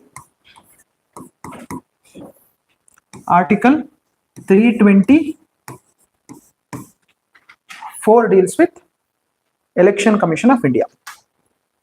Article 324. Okay. It is common for both center and state. Means it will conduct election for both parliament and state legislature. Your Lok Sabha, Rajya Sabha, MLA, MLC, all the elections are conducted by Election Commission of India. President, Vice President, those elections are also conducted by Election Commission of India. Don't get confused with State Election Commission. State Election Commission will conduct election only to local bodies, both urban and rural. They will never participate in the election of State Legislative Assembly or Council. They have no role at all. Okay. It is Election Commission of India under Article 324. It is a constitutional body. It will conduct elections. Okay. So first one is composition. Composition consisting of chief election commissioners and such number of other election commissioners as determined by president from time to time. It consisting of CEC,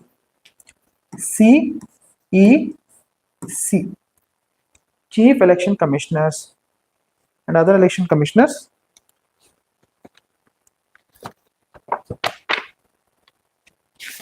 as determined by who? President from time to time.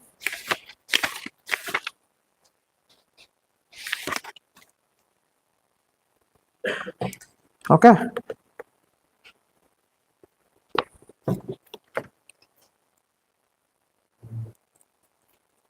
Clear? It consisting of the CEC plus other election commissioners. Constitution has not defined how many other election commissioners should be there. It is the president to decide how many other election commissioners needs to be there. Currently we have CEC plus 2 ECs. Chief election commissioner plus 2 other election commissioners. It can, president can make it 3, 4 or whatever number required. Okay. Earlier there used to be only 1. Later on they made it 2. Then again they made it 1. Now again they made it 3. Currently we have 3. Chief election commissioner plus 2 other election commissioners. Okay. Fine. What is the minimum age to become the election commissioner? It is not provided in the Constitution. There is no minimum age. Okay. They will be in office for a period of 6 years or 65 years. Okay. Term is 6 years or 65 years. Okay. Then removal.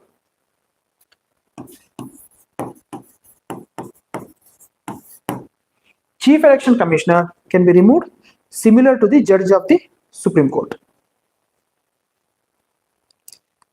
Similar to the judge of the Supreme Court. Other election commissioners can be removed by president only on the recommendation of chief election commissioner. Chief election commissioner can be removed by president similar to the judge of the Supreme Court on recommendation of the parliament, or chief election commissioner can be removed similar to the judge of the Supreme Court. Other election commissioners can be removed only on the recommendation of chief election commissioner. Just make a note of it. There is a case called Anup Baranwal versus Union of India. Anup Baranwal versus Union of India. Anup Baranwal versus Union of India. It is related to Election Commission. Anup Baranwal versus Union of India. Right? Now we'll talk about appointment. Oh, yeah. This one you wrote now, Anup Baranwal. Appointment of election commissioners. appointment of CEC. So here this Anu Baranwal case will come into picture, right? See, earlier the election commissioner, chief election commissioner, they used to be appointed by president. Even now they used to appoint by president on recommendation of the prime minister and cabinet. There was no special procedure for that, right? See, he is the one who will conduct elections to the parliament and he is recommended by prime minister. There was some ambiguity, right? So it might lead to conflict of interest. So that is why Anu Baranwal challenged it in the Supreme Court. So Supreme Court gave a guidelines that is not required now, because anyway Supreme Court said that a parliament has to pass a law to make a provision for recommendation for chief election commissioner and other election commissioners. Okay, till then he needs to be appointed by president based on the recommendation of a committee consisting of prime minister, leader of opposition and CJ. Okay, in Supreme Court that is not required, because I'll get to know now.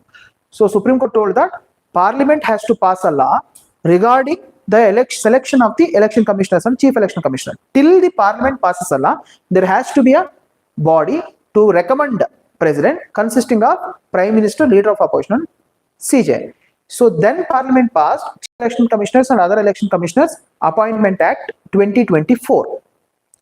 Okay, parliament passed Act Chief Election Commissioner Other Election Commissioners Act 2024. As per the act, now the election commissioners are appointed by who? President. I'll tell you the procedure. President, based on a committee which will recommend names consisting of this. It is called a selection committee. Selection committee consisting of prime minister as the head, and there is LOP, that is leader of opposition in Lok Sabha, then a cabinet minister nominated by prime minister. Someone's phone is vibrating, no? No? Some noise. Okay. It is the prime minister, leader of opposition and a cabinet minister nominated by who? Prime minister. Okay. They will recommend names to president. Then again there is a, to help them, there is a search committee. Search committee. It will consisting of Minister of Law and Justice, plus 2 other members, like officers, 2 other members. Got it, no? It consists of president, below him there is a selection committee, then search committee. Okay, and search committee. Okay, the search committee will recommend 5 names and he will recommend 1 name, but the selection committee can choose a person other than these 5 names.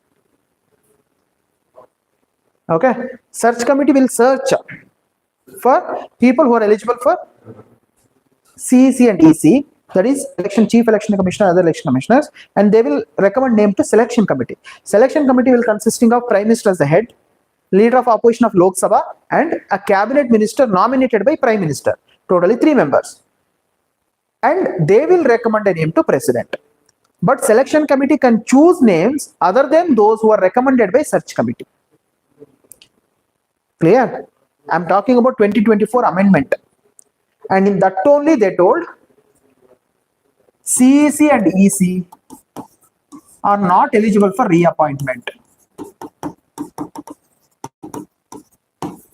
Eligible for reappointment means once they got retired, they are not eligible to be appointed again. They are not eligible to be appointed as CEC or EC again. Before that provision was not there. If they get completed their term, they could be appointed them again. But now they made it, it is not possible to appoint them again. They are only eligible for one time. But there is a lacuna, or there is a concern that there is no bar on them to appoint to other positions. Means once they complete their term, they can be appointed to any other position. Clear? There is a committee called Goswami Committee. Electoral reforms. Goswami Committee told that the election commissioners, that is for mains purposes, CEC and EC chairman is there, no? I mean, EC and CECs are there, no? Chief election commissioners and other election commissioners, they should not be appointed to any positions, he said. He also told that they should not be appointed to governor office also. Once they are done with term as an election commissioner, then their public office should be, they're not supposed to be appointed to any post, because election commissioner means it is the highest office, no? Our all systems depends on how effective the election commission is. Correct, right? If election commission is not working properly, then it will affect all other systems. Some wrong person may come to office, power.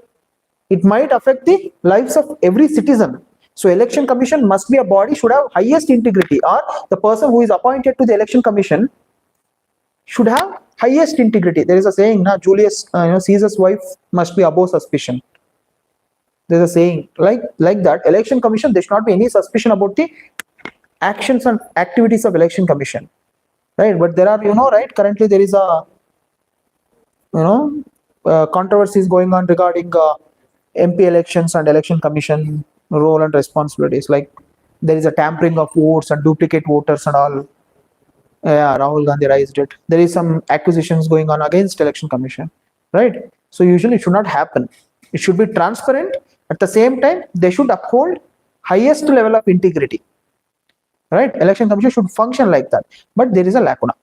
They are not eligible for reappointment. And earlier in Constitution has not provided the qualification of person to be minimum qualification required to a person to be appointed to election commission. But this act provided for they should be worked under Government of India or state government at least to the rank of secretary. Then only they can be appointed as election commissioners. Okay, that was provided under 2024 Act. Okay. So what you should remember? Anu Baranwal case. Okay. And 6 years or 65 years. Then the election commissioners are appointed by who? President. He is appointed by president on recommendation of a selection committee consisting of Prime Minister, Leader of Opposition of Lok Sabha, then no. Cabinet Minister nominated by Prime Minister. Supreme Court in Anu Baranwal case, till the Parliament passes a law, that procedure. Once the Parliament passes law, it will replace that. So Parliament passed a law. Now it is Prime Minister, Leader of Opposition of Lok Sabha, and Cabinet Minister. They will recommend a name. And there is again a search committee to search the name. It will recommend 5 names consisting of Cabinet Minister or Minister of Law and Justice. Minister of Law and Justice and 2 other members, officials. They will recommend names. And out of those 5 names also, the selection committee can select, or out of that also, it can select. But president has to appoint only those names which are recommended by selection committee. Okay. Removal, he can be removed by, similar to the judge of Supreme Court, who is Chief Election Commissioner. Other election commissioners are removed by president on recommendation of Chief Election Commissioners. Only on recommendation of Chief Election Commissioner, other election commissioners can be removed. Okay. What is the term? 6 years or 65 years. And they are not eligible for reappointment. But they are eligible for other offices. They can be appointed to other offices, but they are not eligible for reappointment. Means they are not eligible for the office of election commissioner. They can be appointed to other offices. Okay, clear? Usually IAS officers will be appointed to retired IAS officers, or who are at the end, no, they resign as IAS officer, they'll be appointed to election commissioner, chairman, election commissioner, chief election commissioners. Right? Who is the CEC now? Rajiv? Either Angul. I mean, I don't know. I don't remember the name. Just check it. Who is the EC? right? For your understanding purpose. Okay, fine. So independence, no need to write it. It is a common, see, for every constitutional body will deal with this. What are the provisions that provide independence of election commission? One is security of tenure. Then salary and expenditures are charged on the Conserved Fund of India. Just check in your polity textbook, this provision may not be given, this selection committee and search committee, because in 2024 act is passed. If you take a recent book, this will be there.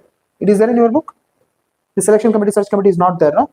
Yeah, in recent book, probably in 2025 edition, that must have been given. Otherwise, just add this thing. Okay, what is this? This reappointment is also not there, because in before that there is a provision that he can be reappointed any times. So that has been barred now. Okay, just add those provisions. Okay, fine. Even in my notes also that is not there. While preparing for KS mains, I made a notes of it. So Anup Baranwal case is very important. That might be asked in your IB exams as well. Anup Baranwal case is related to. Okay, Anup Baranwal, right? Triple talaq case is Shaira Bano case, triple talaq. And right to life against adverse impact of climate changes.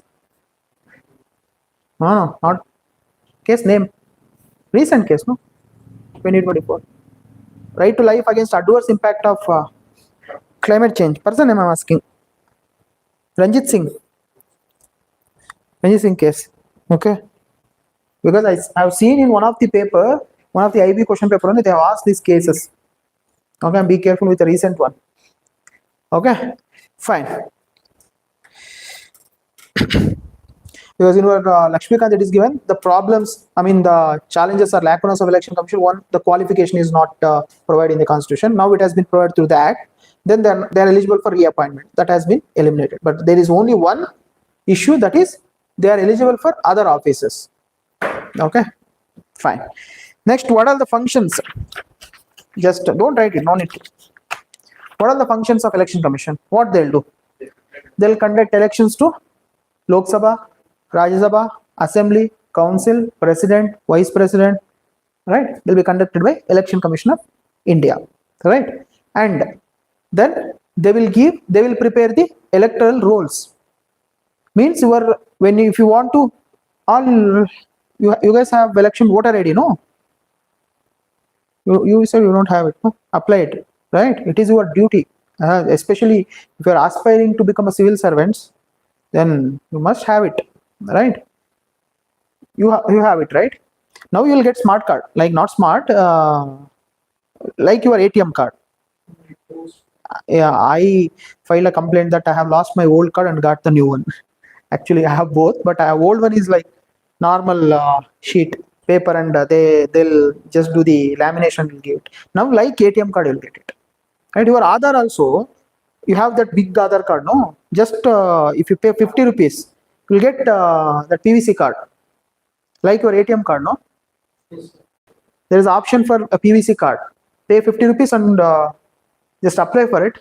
Within 15 days, it will come to your house. Right? Fine. So, what I'm talking? Yeah. They will prepare electoral rolls. So, if you want to add your names or change your address, whatever, that will be done by Election Commission. Then the Election Commission will give recognition to political parties, right?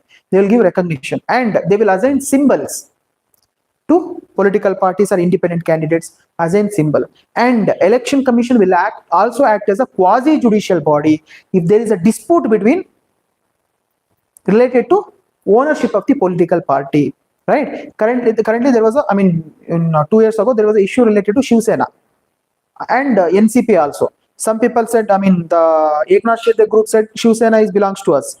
Uddhav Thackeray said Shiv Sena belongs to us. So it led to a dispute, and Election Commission of India gave a ruling regarding whatever, I don't remember what exactly they told. I think they told Shiv Sena belongs to Eknath Shinde, I guess. They told that.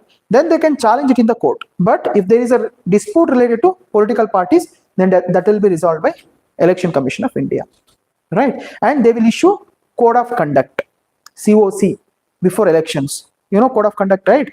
The moment election days are announced, the code of conduct will come to effect. There are various rules, no? Not banned, that is just 48 hours before the election. That is also done by commission only. But in that whole period, there is only time limit with between only you can do the campaigning, submitting the nominations, and you cannot carry so much of cash. If you're carrying more than 2 lakhs or something, it will be seized, or you will have to show the proper documents, right? And all the ministers and all, they cannot use official vehicles. Yes, government vehicles, they cannot use it, and they cannot announce any new schemes, because it will be like bribing the voters, no? Ruling party cannot announce new schemes when there is a code of conduct. So these are all the rules will be imposed by election commission. These are all the responsibilities and functions of the election commission. Next one is Union Public Service Commission, UPSC. UPSC, Union Public Service Commission. Union Public Service Commission. Which article deals with UPSC? 315 to 323. 315 to 323 deals with UPSC. 324 is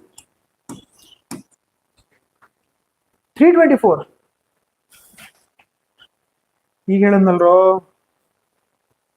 Election Commission of India.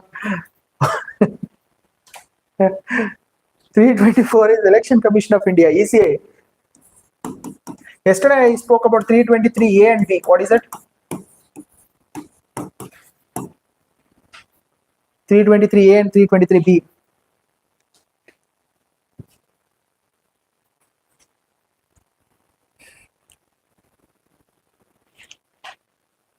Yesterday you asked some question.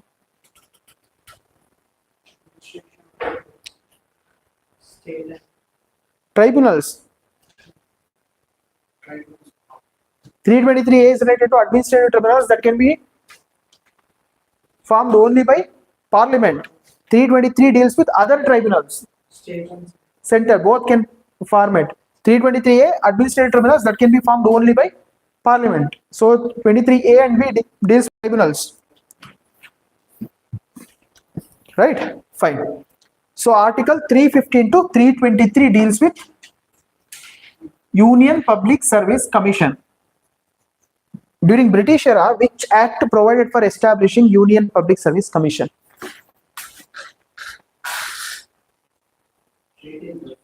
Huh? Which one? When UPSC, I mean Union Public Service Commission was established? I have done first class, I have done. First or second, I guess. First one, you know. Which one? Yes, very good. 1919, Government of India Act. So it was established in 1935. no. That 1853 Charter Act allowed for Indians to participate for civil service examination, compete for civil service examination. 1926, 1919 Act provided for Union Public Service Commission. So that was established in 1926. 1935, 1935 Act provided for what? 35 Act. State and Joint Public Service Commissions. State Public Service Commissions are provincial. You cannot say state there. Provincial Public Service Commissions or Joint Public Service Commissions were provided under 1935 Act. 1919 Government of India Act provided for Union Public Service Commission. So in 1926 it was established. All right. So it was also called as 1919 Act. Montagu Chelmsford reforms. Montagu was the Secretary of State. Chelmsford was the Viceroy. Right. Okay. So Article 315 to 323. Not every single article is not required. It deals with appointment of members and chairman. 316 like that.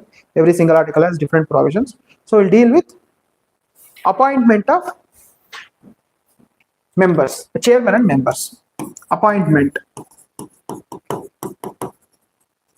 Who will appoint chairman members? It is the president who will appoint chairman and members. Okay. So first one, sorry, before that, the composition. Before that, we'll go to composition. Okay. Composition, it consisting of chairman and members, right? Union Public Service Commission will consisting of chairman and members. How many members? It is not provided in the Constitution. Constitution has left it to the discretion of the president to decide the strength of the commission. Union Public Service Commission consisting of the chairman and members. Union Public Service Commission consisting of the chairman and members. The Constitution has not fixed the strength of the commission and left it to the discretion of the president. It doesn't mean that president can fix any numbers. It is the cabinet again. Okay. Discretion of the president. President can fix it number of members, but Constitution says that half of the members should have worked under Government of India or under state government as officials for at least 10 years. Okay. Half of the members should be such person who have held office for at least 10 years either under central government or state government. Half of the members should have held official positions under central government or state government for at least 10 years. It is again qualification too, right? The qualification of members and chairman is what? Half of the members, there we call it as official members and non-official members, okay? Right? Official members means they should have held official positions, either IAS officers, KS officers or other officers, not only IAS, KS, other officers under Government of India or under state government for 10 years. Half of the members, if there are 20 members, 10 members has to be from this quota. Remaining 10 other persons can be appointed. Any other persons. Okay, even you can be appointed to the UPSC or KPSC. Right? Usually the army generals, UPSC panel is like, great panel, man. Just check who all are the members. Usually there will be IAS officers, IPS officers, and some army generals, someone from IFS or or Navy, Air Force, top officials, retired officials. Usually they'll be appointed to the UPSC panel, right? KPSC here, they'll pick some random persons and they'll be appointed. So that is why the integrity of the system is very low. UPSC still, you guys are aspiring because why? Because you know that at least the selection process happens genuinely, right? If you work hard, it is possible to become IAS, IPS or any other service, right? But here, no such guarantee. Even if you work hard, if you don't have luck, you don't know what has happened there only, right? I should not say these things, but in KPSC, one of my friend, first tried 17 questions, he had got 0 in mains. 17 questions out of 21, 0, 0, 0, 0, 0. These things will happen, but in UPSC, it won't happen. If you write good answers, you will get good marks, right? So success is always 99% hard work and 1% luck. That 1% luck you should have. That is like, can't help. But 99% of the hard work, if you do, you'll get selected there because integrity of the system is very high. So 50%, totally the strength of the UPSC is, it is the president will decide what should be the strength. Who will decide the strength of the Supreme Court? No. Parliament. Who will decide the strength of the High Court? No, President. I told you. When it is Supreme Court, it is the Parliament. High Court, it is the President. Right? Fine. Qualification, you got it, no? Then, term. There is no minimum age to become the member of Union Public Service Commission. What is the term? 6 years or 65 years, whichever is earlier. 6 years or 65 years.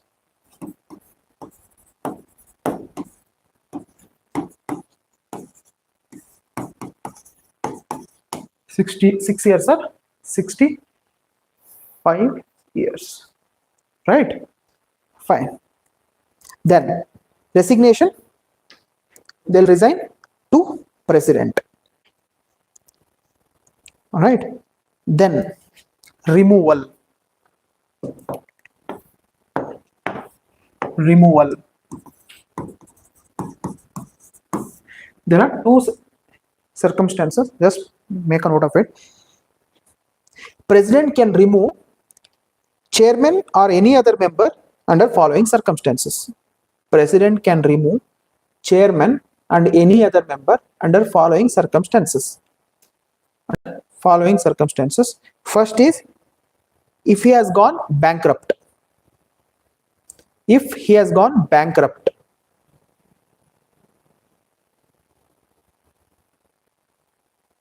If he has gone bankrupt. Second one, if he engages during his term of office any paid employment outside the office, outside the duties of his office.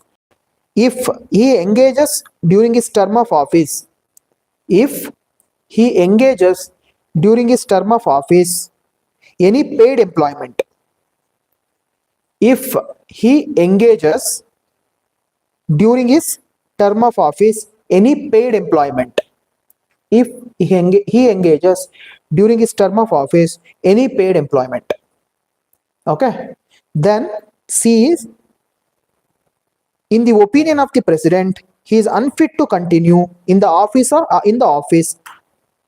In the opinion of the president, he is unfit.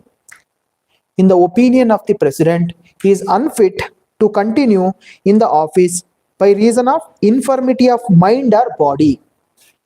In the opinion of the president, he is unfit to continue. In the opinion of the president, he is unfit to continue in the office by reason of infirmity of mind. Second scenario, the president can also remove the, done with that, infirmity of mind or body. Second scenario, the president can also remove the chairman and members for misbehavior. For misbehavior. For misbehavior. But in that case, the president has to refer the matter to Supreme Court. For misbehavior, the president has to refer the matter to Supreme Court. Just listen, then you can write it. First case is where the president can remove him directly. In second case, if there is a proved misbehavior, right, then president has to refer the matter to Supreme Court. Supreme Court will conduct the inquiry about either member or chairman. Then the Supreme Court will give report to president. The report or opinion tendered by Supreme Court is binding on the president. Right? If Supreme Court tells that the person is proved for his misbehavior, then president has to remove him. And if Supreme Court told that he has done a mistake, remove him, then president has to remove him. Okay, so the matter will be referred to Supreme Court, then Supreme Court will conduct the inquiry and give recommendations, and the recommendations tendered by Supreme Court is binding on the president. Whereas under Article 143, what is 143? It is the advisory jurisdiction of Supreme Court. President can seek the opinion of the Supreme Court under two circumstances. One under matter of national, any security matters.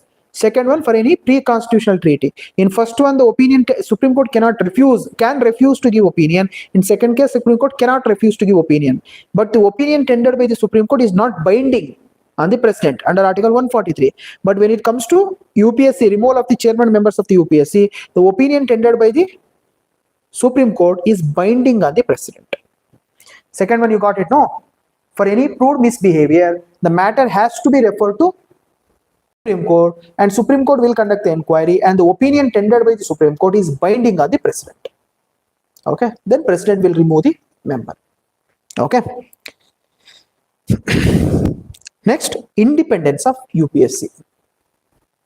Independence of UPSC.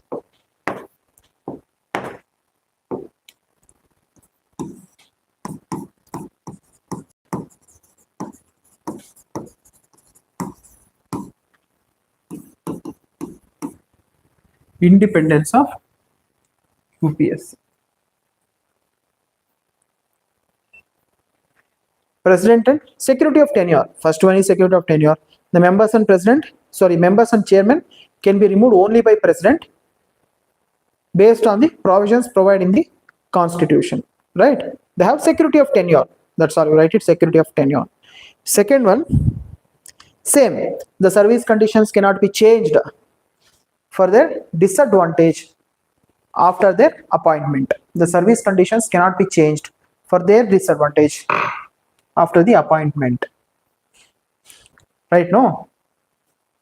Then what is another thing?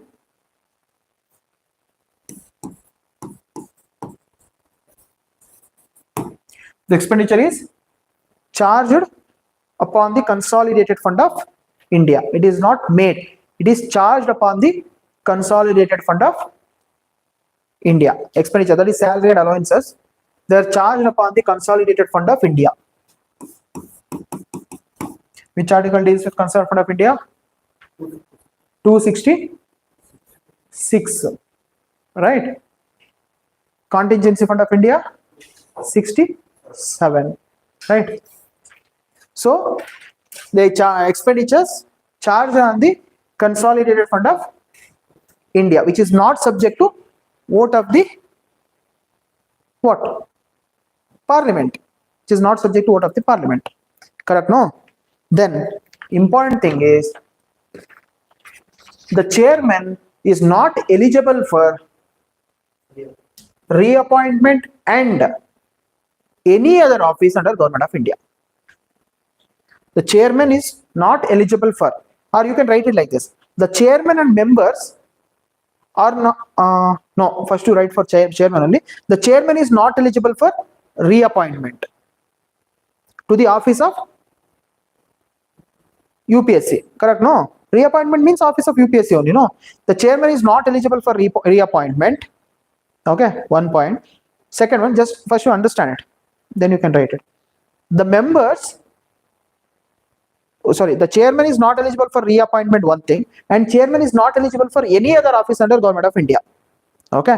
Then the members, they are not eligible for reappointment as members, but he can be appointed as chairman of the UPSC or chairman of any state public service commission. Got it? No? See, chairman of UPSC, once he is appointed as chairman, done. He cannot be appointed to chairman again or any other government office. He cannot be appointed. His career is done. But member cannot be appointed to any other office. He cannot be appointed to any other office, but he can be appointed as chairman of UPSC or chairman of SPSC, State Public Service Commission. Got it? No? Confused, huh? You seem so. If a person who is appointed as UPSC member, then he cannot be appointed again as a UPSC member. He is not eligible for reappointment to the same office, but he can be appointed to chairman of UPSC. It is a higher position, no? He can be appointed to chairman of UPSC or chairman of state PSC. Suppose a UPSC member can be appointed as a Karnataka Public Service Commission chairman, not member, chairman, but he is not eligible for any appointments. Once he has appointed as a UPSC member, then his career is done. He cannot be appointed to any other further office under Government of India or state governments. He can be appointed only as chairman of UPSC or chairman of the state PSC. Whereas the chairman of UPSC, he is not eligible for any further office. He cannot get reappointed as chairman of UPSC or any other office under Government of India. Okay, he cannot come to state PSCs also. That is independence, right? No one can bribe him or influence him, saying that you will be appointed to another office, do my work. It cannot be done because he is not eligible, right? To protect the independence of the body, right? So this provision is provided. Clear? So the chairman of UPSC is not eligible for reappointment or any other office under Government of India state. The member of UPSC can be appointed as chairman of UPSC or chairman of state PSC, no other office. Okay, chairman of state PSC or no other, but no other employment. And chairman and members are not eligible for reappointment to that office. Chairman members are not eligible for reappointment to that office. Okay, fine. Clear? What are the functions? You know that examination for the center, and the Union Public Service Commission can also conduct examination for selection of civil servants for states. In request is, if the request is made by governor with the previous sanction of the president. UPSC can also conduct elections for exams for state, but that has to be done on the request of governor with the previous permission of the president. Without that, they cannot do it, right? But usually the state governments will not request. Why will they leave their opportunity? It is their right to select their own officers, right? They won't give it, but they can give it under the constitution, right? Then there is something called Joint Public Service Commission. Just under this, just write a provision, right? Joint Public Service Commission is formed by, it is not a constitutional body. Okay, it is not a constitutional body. Joint Public Service Commission is not a constitutional body. It is a statutory body. Okay, it is a statutory body. It is created through an act of parliament. JPSC, Joint Public Service Commission, it is created through act of parliament, means it is a statutory body. Act of parliament. Okay, through an act of parliament. So what do you mean by JPSC? Yeah, for 2 or more states forming a public service commission. More states. Joint Public Service Commissions.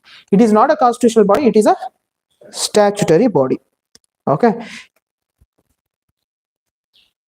Like Punjab and Haryana, they had for a short period, they had common public service commission. But now they have formed their own public service commissions. Members and chairmen are appointed by president. For Joint Public Service Commission, members and chairmen appointed by president. Okay. During British era, which act provided for Joint Public Service Commission? 1935 Government of India Act. Right. Post independence, the parliament can provide or can form Joint Public Service Commission. And members and chairman and members of the Joint Public Service Commission are appointed by president, not governor. Be careful with this. President. Okay. Next one is State Public Service Commission, SPSCs.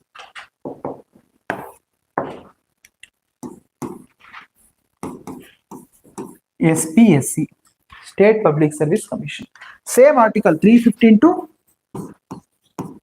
to 323 deals with State Public Service Commission. Same set of articles.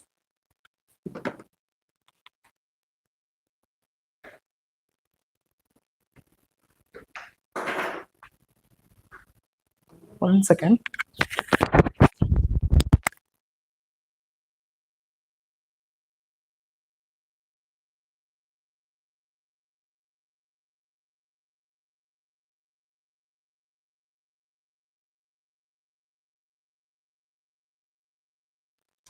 (315) to 323 deals with State Public Service Commission. Okay. Composition. It consists of chairman plus members. Composition. It consists of chairman plus members. Again, the constitution has not fixed the strength of the commission. It is the who will decide? Governor will decide the strength of the commission, but half of the members or half of the members of the State Public Service Commission should have worked under Government of India, state government for 10 years. Okay.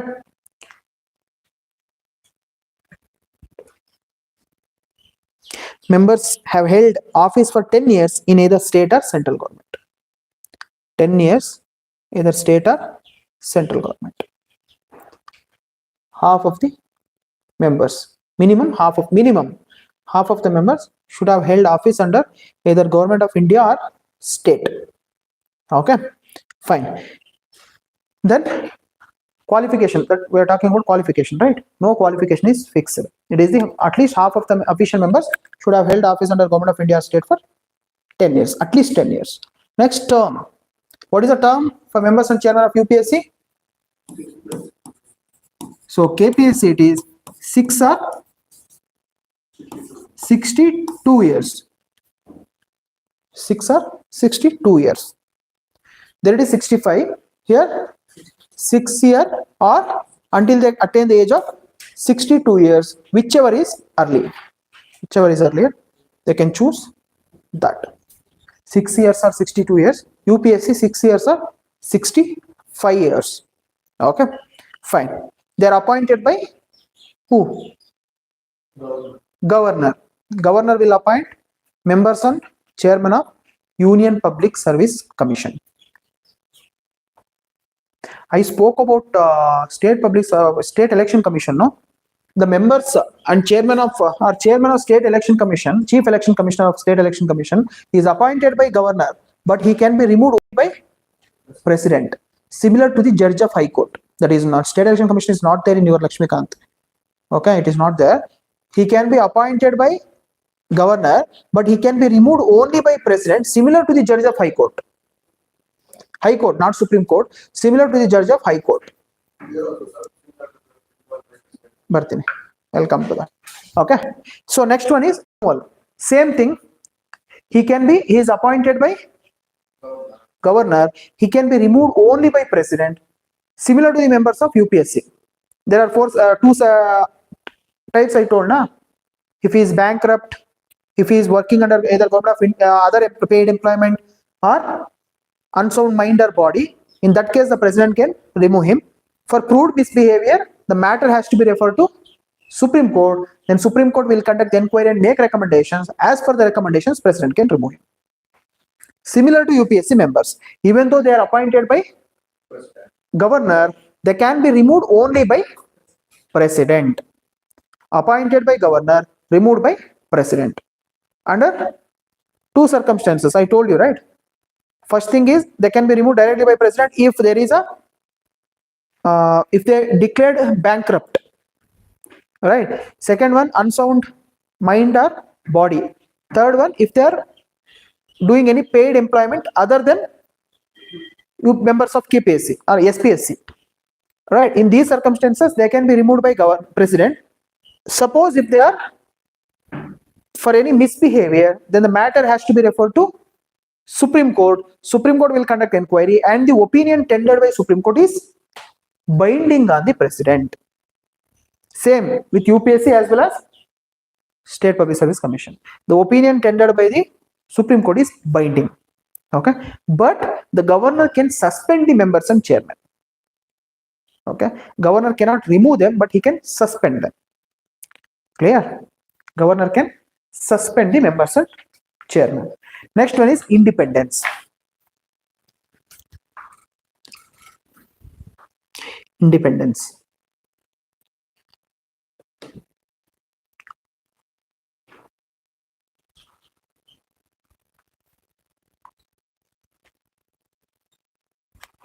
Independence. What you should know? Tenure.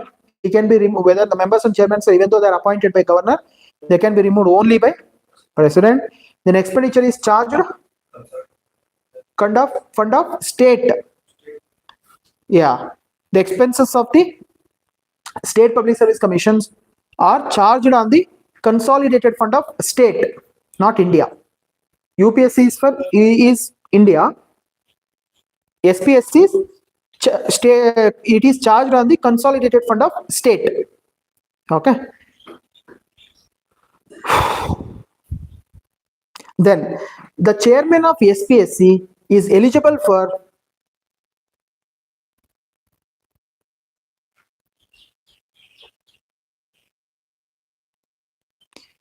is eligible for appointment of chairman of member of UPSC. The chairman of SPSC is eligible for appointment of chairman or member of UPSC or chairman of other SPSC, but no other employment. Okay. The chairman the chairman of SPSC, that is State Public Service Commission, is eligible to appointed as chairman of UPSC, chairman or member of UPSC, or chairman or member of UPSC, or chairman of other SPSC, but no other employment. Chairman of other SPSC, but no other employment. The chairman of SPSC is eligible for appointing as chairman or member of UPSC or chairman of other SPSC, but no other employment. Suppose the Karnataka SPSC chairman can be appointed as KPSC chairman can be appointed as chairman of Andhra Pradesh Public Service Commission or member or chairman of UPSC, but no other employment. Okay. Then the member of SPSC is eligible for appointing as chairman of that SPSC. Member of SPSC is eligible to be appointed as chairman of that SPSC or chairman of other SPSC, chairman of that SPSC or chairman of other SPSC, or member or chairman of UPSC. Member or chairman of UPSC.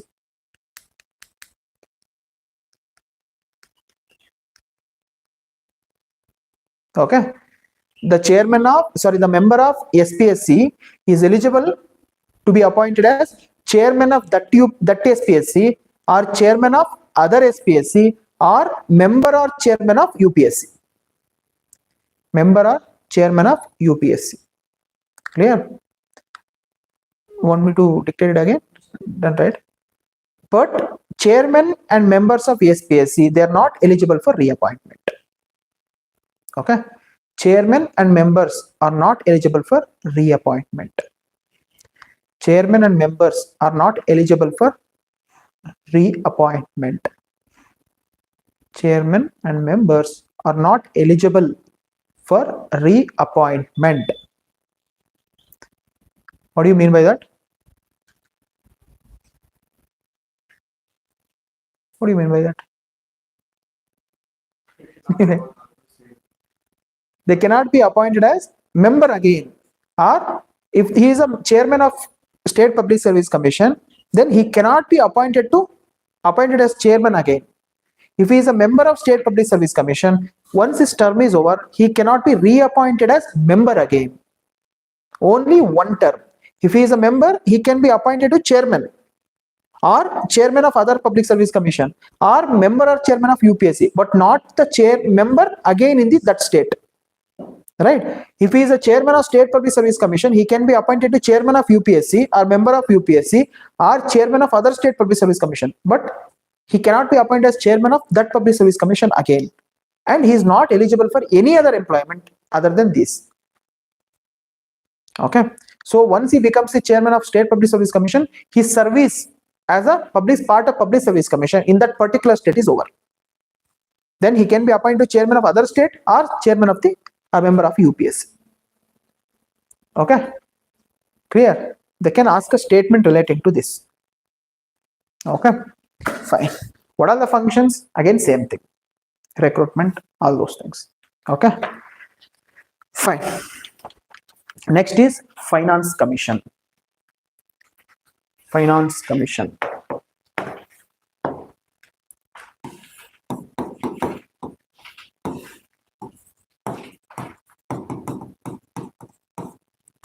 Which article deals with Finance Commission? Article?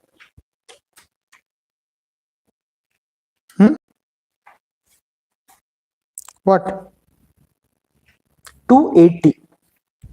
Article 280.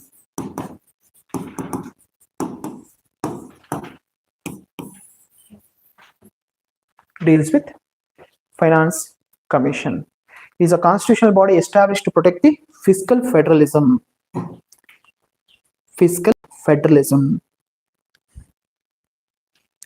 Okay. Who will constitute the Finance Commission? No, President.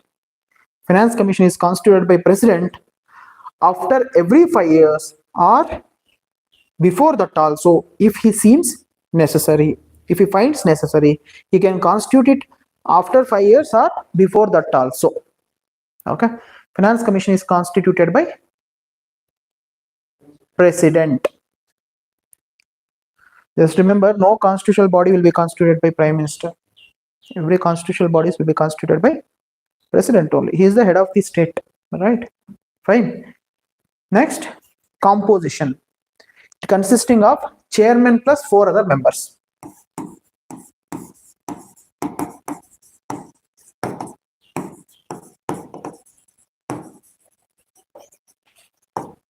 Chairman plus 4 other members.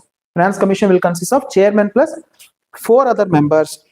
The constitution and term, if you want to know the term, the constitution has not provided the fixed term for Finance Commission. It is the president in his order mentions or provides the term of the Finance Commission. Specified. It is a term specified by president in his order. Okay. Then qualification.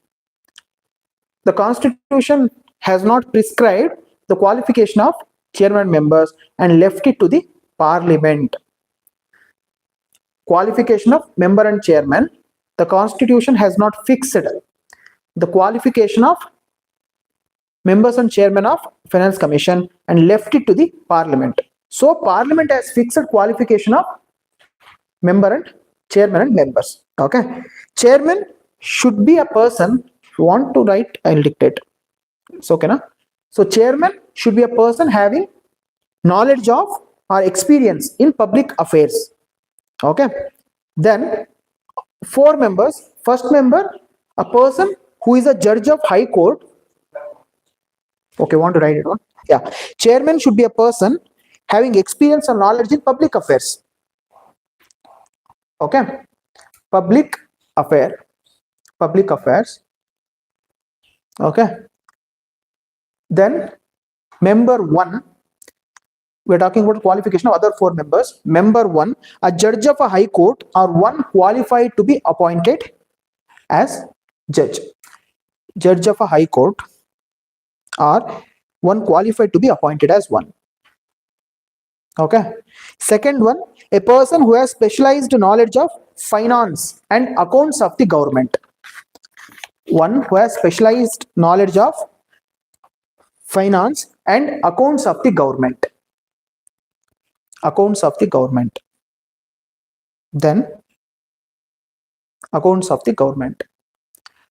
Third member, a person who has wide experience in the matter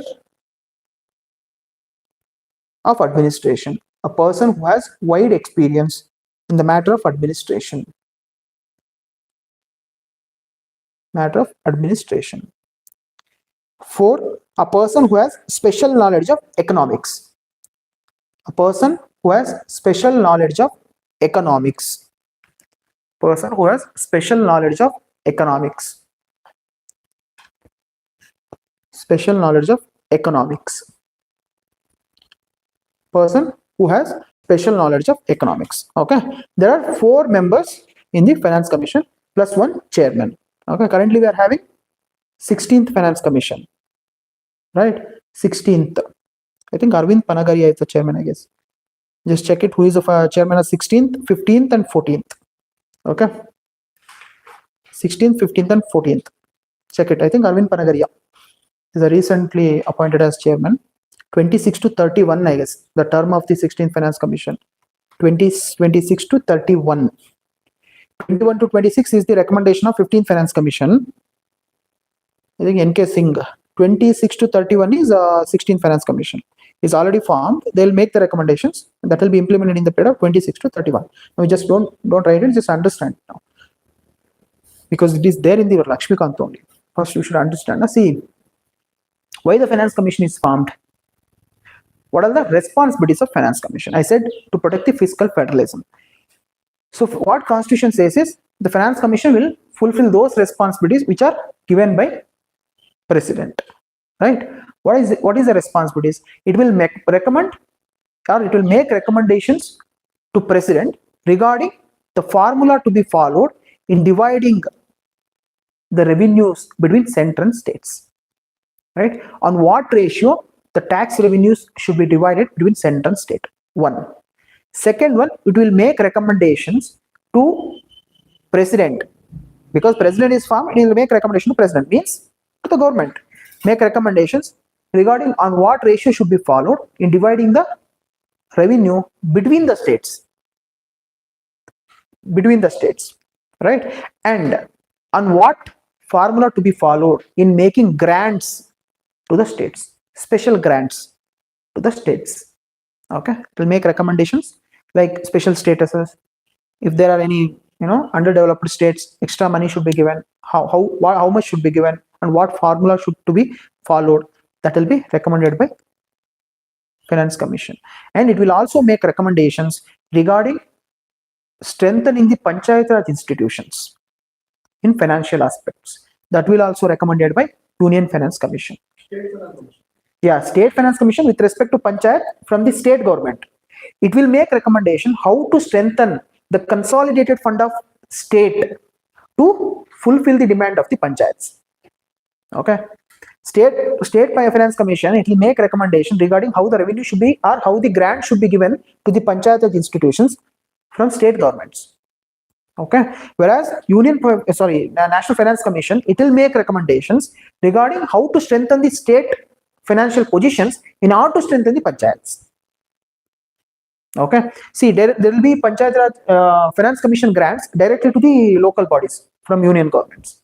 That will be recommended by Finance Commission. You got it, right? See, currently, I mean, for 15 Finance Commission recommended, there will be 42% of the tax revenue devolution. That is, every 100 rupee collected by the central government, 42%, it is actually 41%, 1% for Jammu and Kashmir and Ladakh union territories. So effectively, it is 41. But they said 41 plus 1, 42%. So every 100 rupee tax is collected by union government. 42% will go to, or 42 rupees will go to states. It doesn't mean that if Karnataka pays 100 rupees, Karnataka will get back 42. It is not like that, right? This is called as vertical devolution. Out of 100, they'll give 42 to states. Then there is again horizontal devolution. Means in that 42 rupees, it will be given to the states based on various factors. You're getting my point, right? Based on various factors, there is 45%, there is a weightages will be given, right? 45%, there is a formula in 15 Finance Commission, 45% for income distance. They'll consider national income as a benchmark. They'll compare the incomes of all you will study this in economics. They'll compare the income of all the states. The states which are having close to the national income, they'll get less. States which are having less than national income, that gap is more, then they'll get less returns. So 45% weightage is given for national income, then 15% income distance, then I think 15% for population, right? 2.5% for tax collection, 10% for area, 10% for forest and ecology. Like that, they have given weightages. We'll study it in economics. So based on that, they will do horizontal devolution. That is why the controversy is going on. Current Karnataka, for every 100 rupees paid, we are getting back almost 13.6 or something they are saying, right? Whereas if you consider Uttar Pradesh and Bihar, they are getting more than what they have paid. Why? There is a population is high, and second one, their income is less. Because of all those weightages, they are getting low. Because till 14 Finance Commission, we were considering 1971 census data, right? In 15 Finance Commission, out of 15% weightage, 12.5% weightage is being given to 2011 census, 2.5% for 1971 census. In 11 census, there's a huge difference in population. Southern state, we have our population increasing rate is very low, whereas in north it is high, no? So that is affecting the distribution. that much depth is not required for your examinations. For UPSC it is needed. Just that time we'll see. Okay. So these recommendations, what formula should be followed for vertical devolution, horizontal devolution will be recommended by who? Finance Commission. Okay. They will recommend what formula should be followed.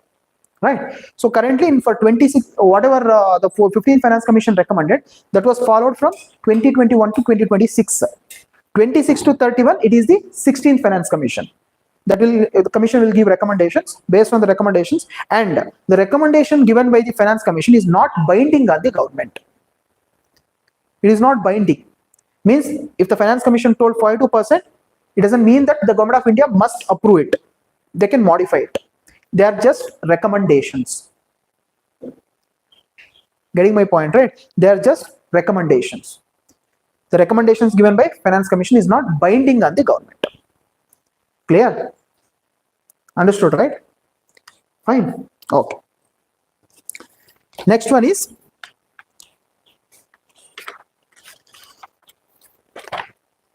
Attorney General of India. Sorry? Removal, there is no such removal process. Yeah. They'll form a new commission. Okay. CAG is only one. Comptroller Auditor General. He is the only one, single office. Okay. Next one is Attorney General of India. Which article deals with Attorney General of India? 76. Good. Attorney General of India. Attorney General of India. Okay. He is the highest law officer of the country. In simple words, he is the lawyer of the Government of India. Right. Which article deals with powers and functions of Attorney General and Ministers? 70? No.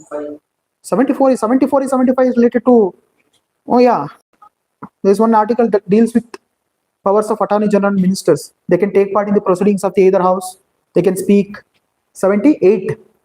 Right. So 76 is Attorney General of India. Advocate General. Add how much? 165. Good. So 76 deals with Attorney General of India. In simple words, he is the lawyer of the Government of India, right?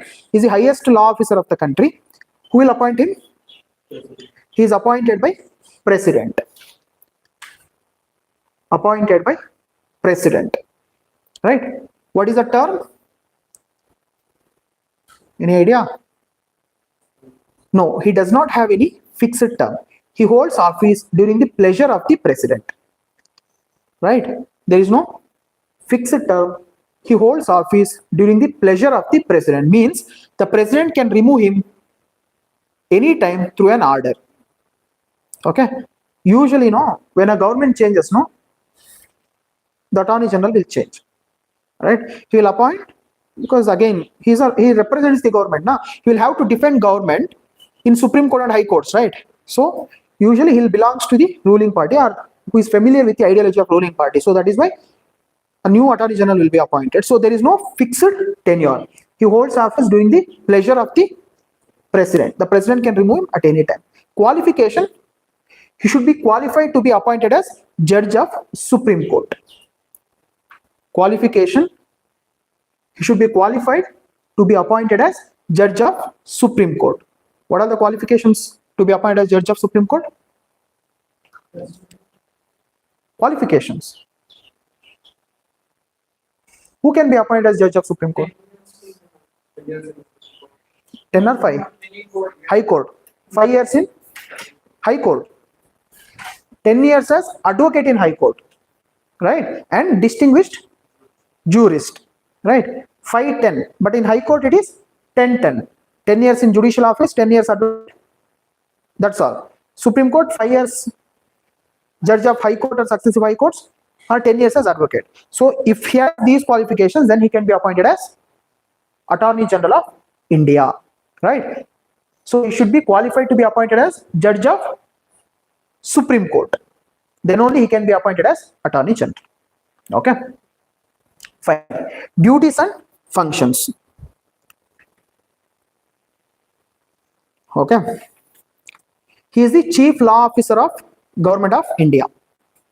Chief Law Officer of Government of India, and such other duties and functions which are referred to him by President.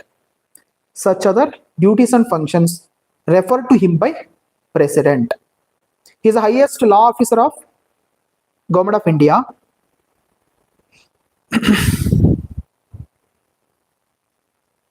Then to give advice to Government of India upon such legal matters which are referred to him by President. Okay.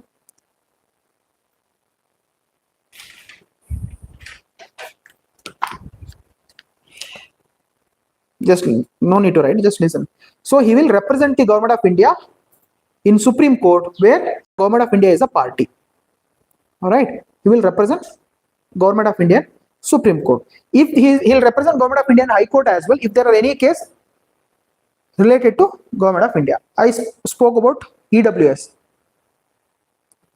Economical Weaker Section Constitutional Amendment Act, that provides 10% reservation. That was challenged in the court.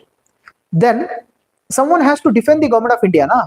It was passed by Parliament, so it is an act of Government of India, so that has to be defended. Then it is the Attorney General who will defend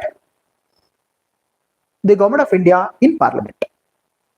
Right? If there are any case which are filed in State High Court of any states, there also if the Government of India is a party, then Government of India will be represented by Attorney General of India. Right? Then as Attorney General, he has the right to take part in the proceedings of the either High Courts or Supreme Courts. Even if there are no cases related to Government of India, he can take part in the proceedings. Okay? Clear? Fine. Removal, there is no such removal process. He'll be removed by President. He holds office during the pleasure of the President. Right? Resignation, he'll give resignation to President. Okay? Rights, Article 78, I have already told you. He can take... Huh? Age. There is no age limit. Then first he should become Supreme Court judge. No need to. If he has, that is fine. Otherwise, there is a qualification. Nah? He need to be judge of High Court. He should be qualified to be appointed as a judge of Supreme Court. For that, 5 years judge of High Court or successive High Court, or 10 years advocate. If he has worked as advocate of High Court or successive High Courts for 10 years, he can be appointed. There is no upper limit. Age limit is not there. Okay, fine. I think currently Subramani is the Attorney General, right? I think Subramani. Yeah. Next one is rights. You know, right? I've already we studied that in Parliament. Article 78 deals with rights of Attorney General. He can take part in the proceedings of either house of the Parliament, means he can speak, but without entitled to vote. Right? Fine. Next one is Advocate General. Advocate General of India. Sorry, Advocate General of State. Yeah. There will be set of advocates. That is not always like Attorney General. There is another office called Solicitor General. Right? Yeah. Solicitor General will come. That is not a constitutional body. Solicitor General is not a constitutional body. He is like another, to assist Attorney General, there will be Solicitor General. Next one, Advocate General.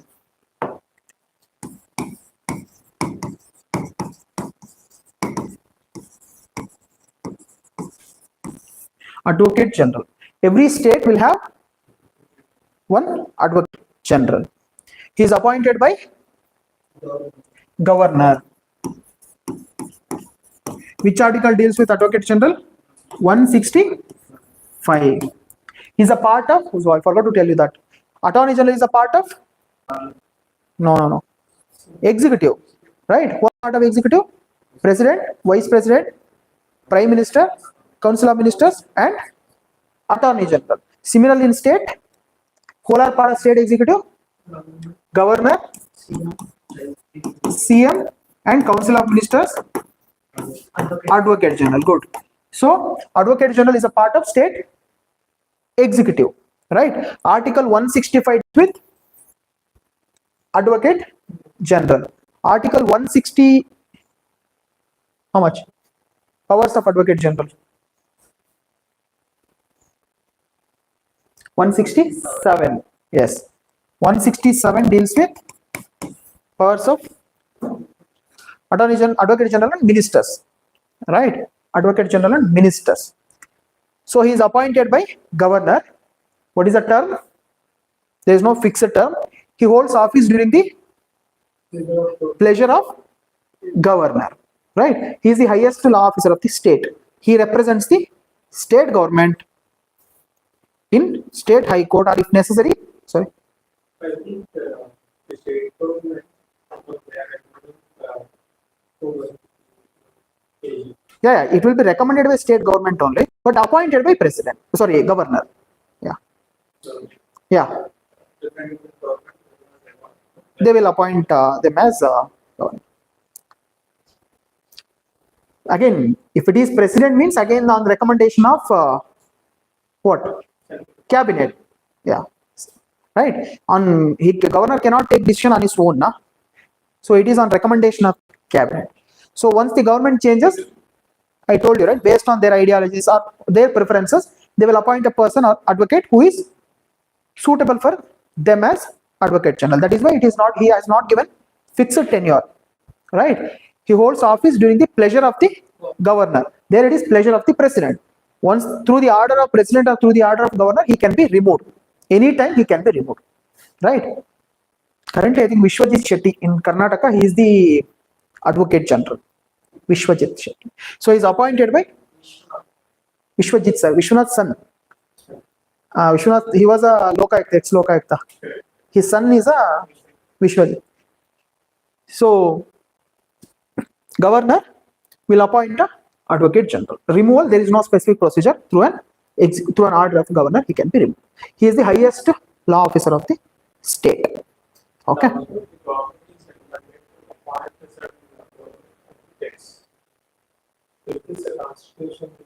Assistant advocate generals. Assistant advocate general, as well as the government advocates. Yeah, the public prosecutors. No? Government advocates. Yes, sir. Cases. Yeah. SPPs, PPs, they are no. They will represent the government cases like. Yeah.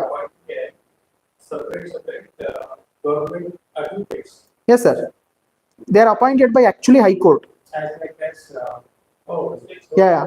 High Court will conduct examination. Through examination, they will be appointed, sir. No. AG, assistant AGs will be there, no, sir. Assistant AG, AAGs, they are appointed by government. Yeah. High Court, yeah. They will conduct examination. Yeah. There was an issue going on regarding that recently. Yeah. So, advocate general, right? That's it. Okay. That's it about constitutional bodies. There is National Commissioner for SCs, STs, and OBCs. Just remember the articles. Article 338, there is not much about it. Okay. National Commission for SCs, scheduled caste. Okay. Article 338 deals with it. National Commission for ST, Article 338A. Okay. National Commission for Backward Classes, Article 338B. Which constitutional amendment act provided for National Commission for Backward Classes? List ಮಾಡಕ್ಕೆ ಹೇಳಿದ್ದೇನೆ 102. 102. EWC is 105, 3, right? 105 is extension of term. No, 106 is Nari Shakti Vandana Adhiniyam. Make a list. 101 is GST. 101 to 106. 106 is the recent one, Nari Shakti Vandana Adhiniyam. Right? 105 is what? Harsha. States to declare, recognize backward classes. 105. National Commission, sir. Scheduled caste means there is a commission to protect the interest of the scheduled caste. They will just study what are all the constitutional provisions provided for the protection of the rights of scheduled castes and make recommendation to Government of India how to implement them.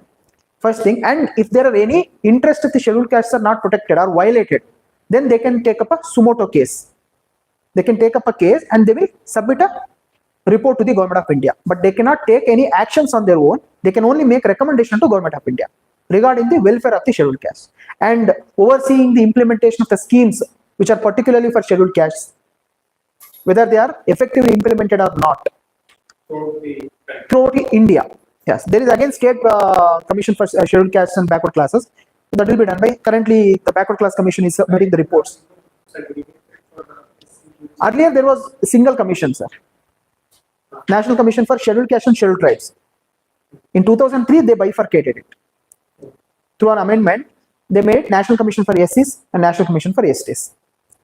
And National Commission for Backward Classes, it was in Indira Sani case, in Mandal Commission judgment in 1992, Supreme Court said that you need to form a commission for backward classes.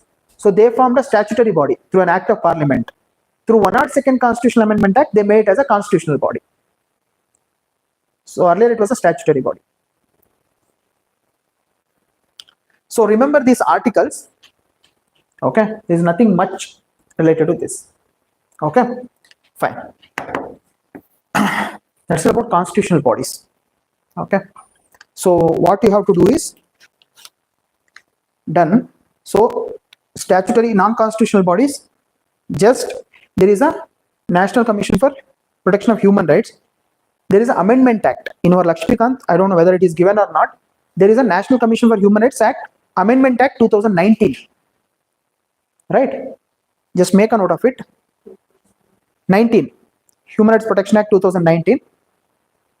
Make a notes from that, because there are changes. For Lakshmikant, I don't know whether those provisions are not given or not. In original act, it says that 1993 Human Rights Protection Act, it said that the chairman of the National Commission for Human Rights should be a judge of Chief Justice of Supreme Court, retired Chief Justice of Supreme Court. But 2019 Amendment Act provided for either retired Chief Justice or judge of Supreme Court can be appointed. So those changes they made. Okay, earlier number of members were also increased to 5. Those changes check in that act. One thing, right? Then make a note. Center-state relations. Center-state relations. There are various commissions. Okay. Second ARC, first ARC, then Poonchi Commission, Sarkaria Commission, Rajmannar, all those. Poonchi, Sarkaria, those commissions, just refer those commissions. Okay. Right. In center stations, I have told you while doing where president rule, where president can make or parliament can make laws on state subjects. Right. 249, 250, 252, 253. Articles you must have written, right? Yeah, it is there in center state relations again. Just go through it once. Where parliament can make laws on state subjects, I am talking about.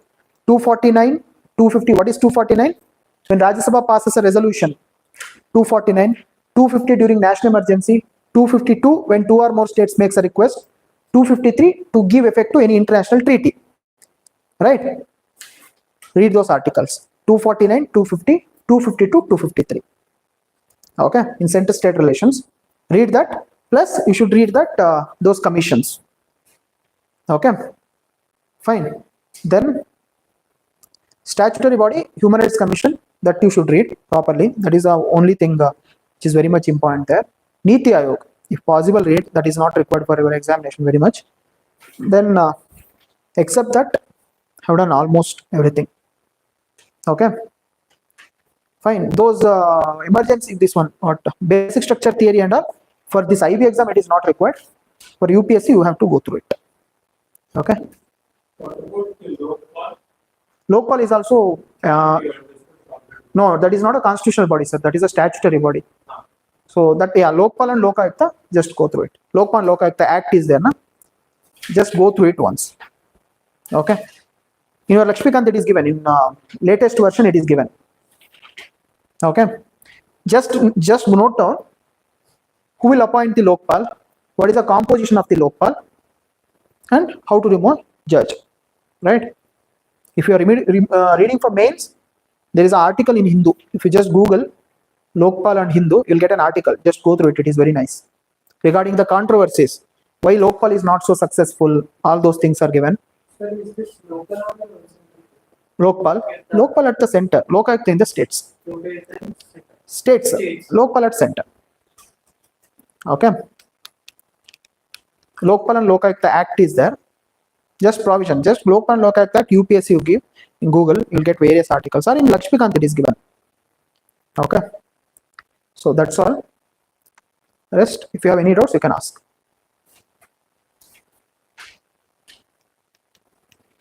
Center-state relations, for UPSC, you should read properly, right? Everything is important. For IB exams, whatever I told, na, those important articles, just go through it. Okay? Fine. And yeah, thank you. Huh? No, close it, no?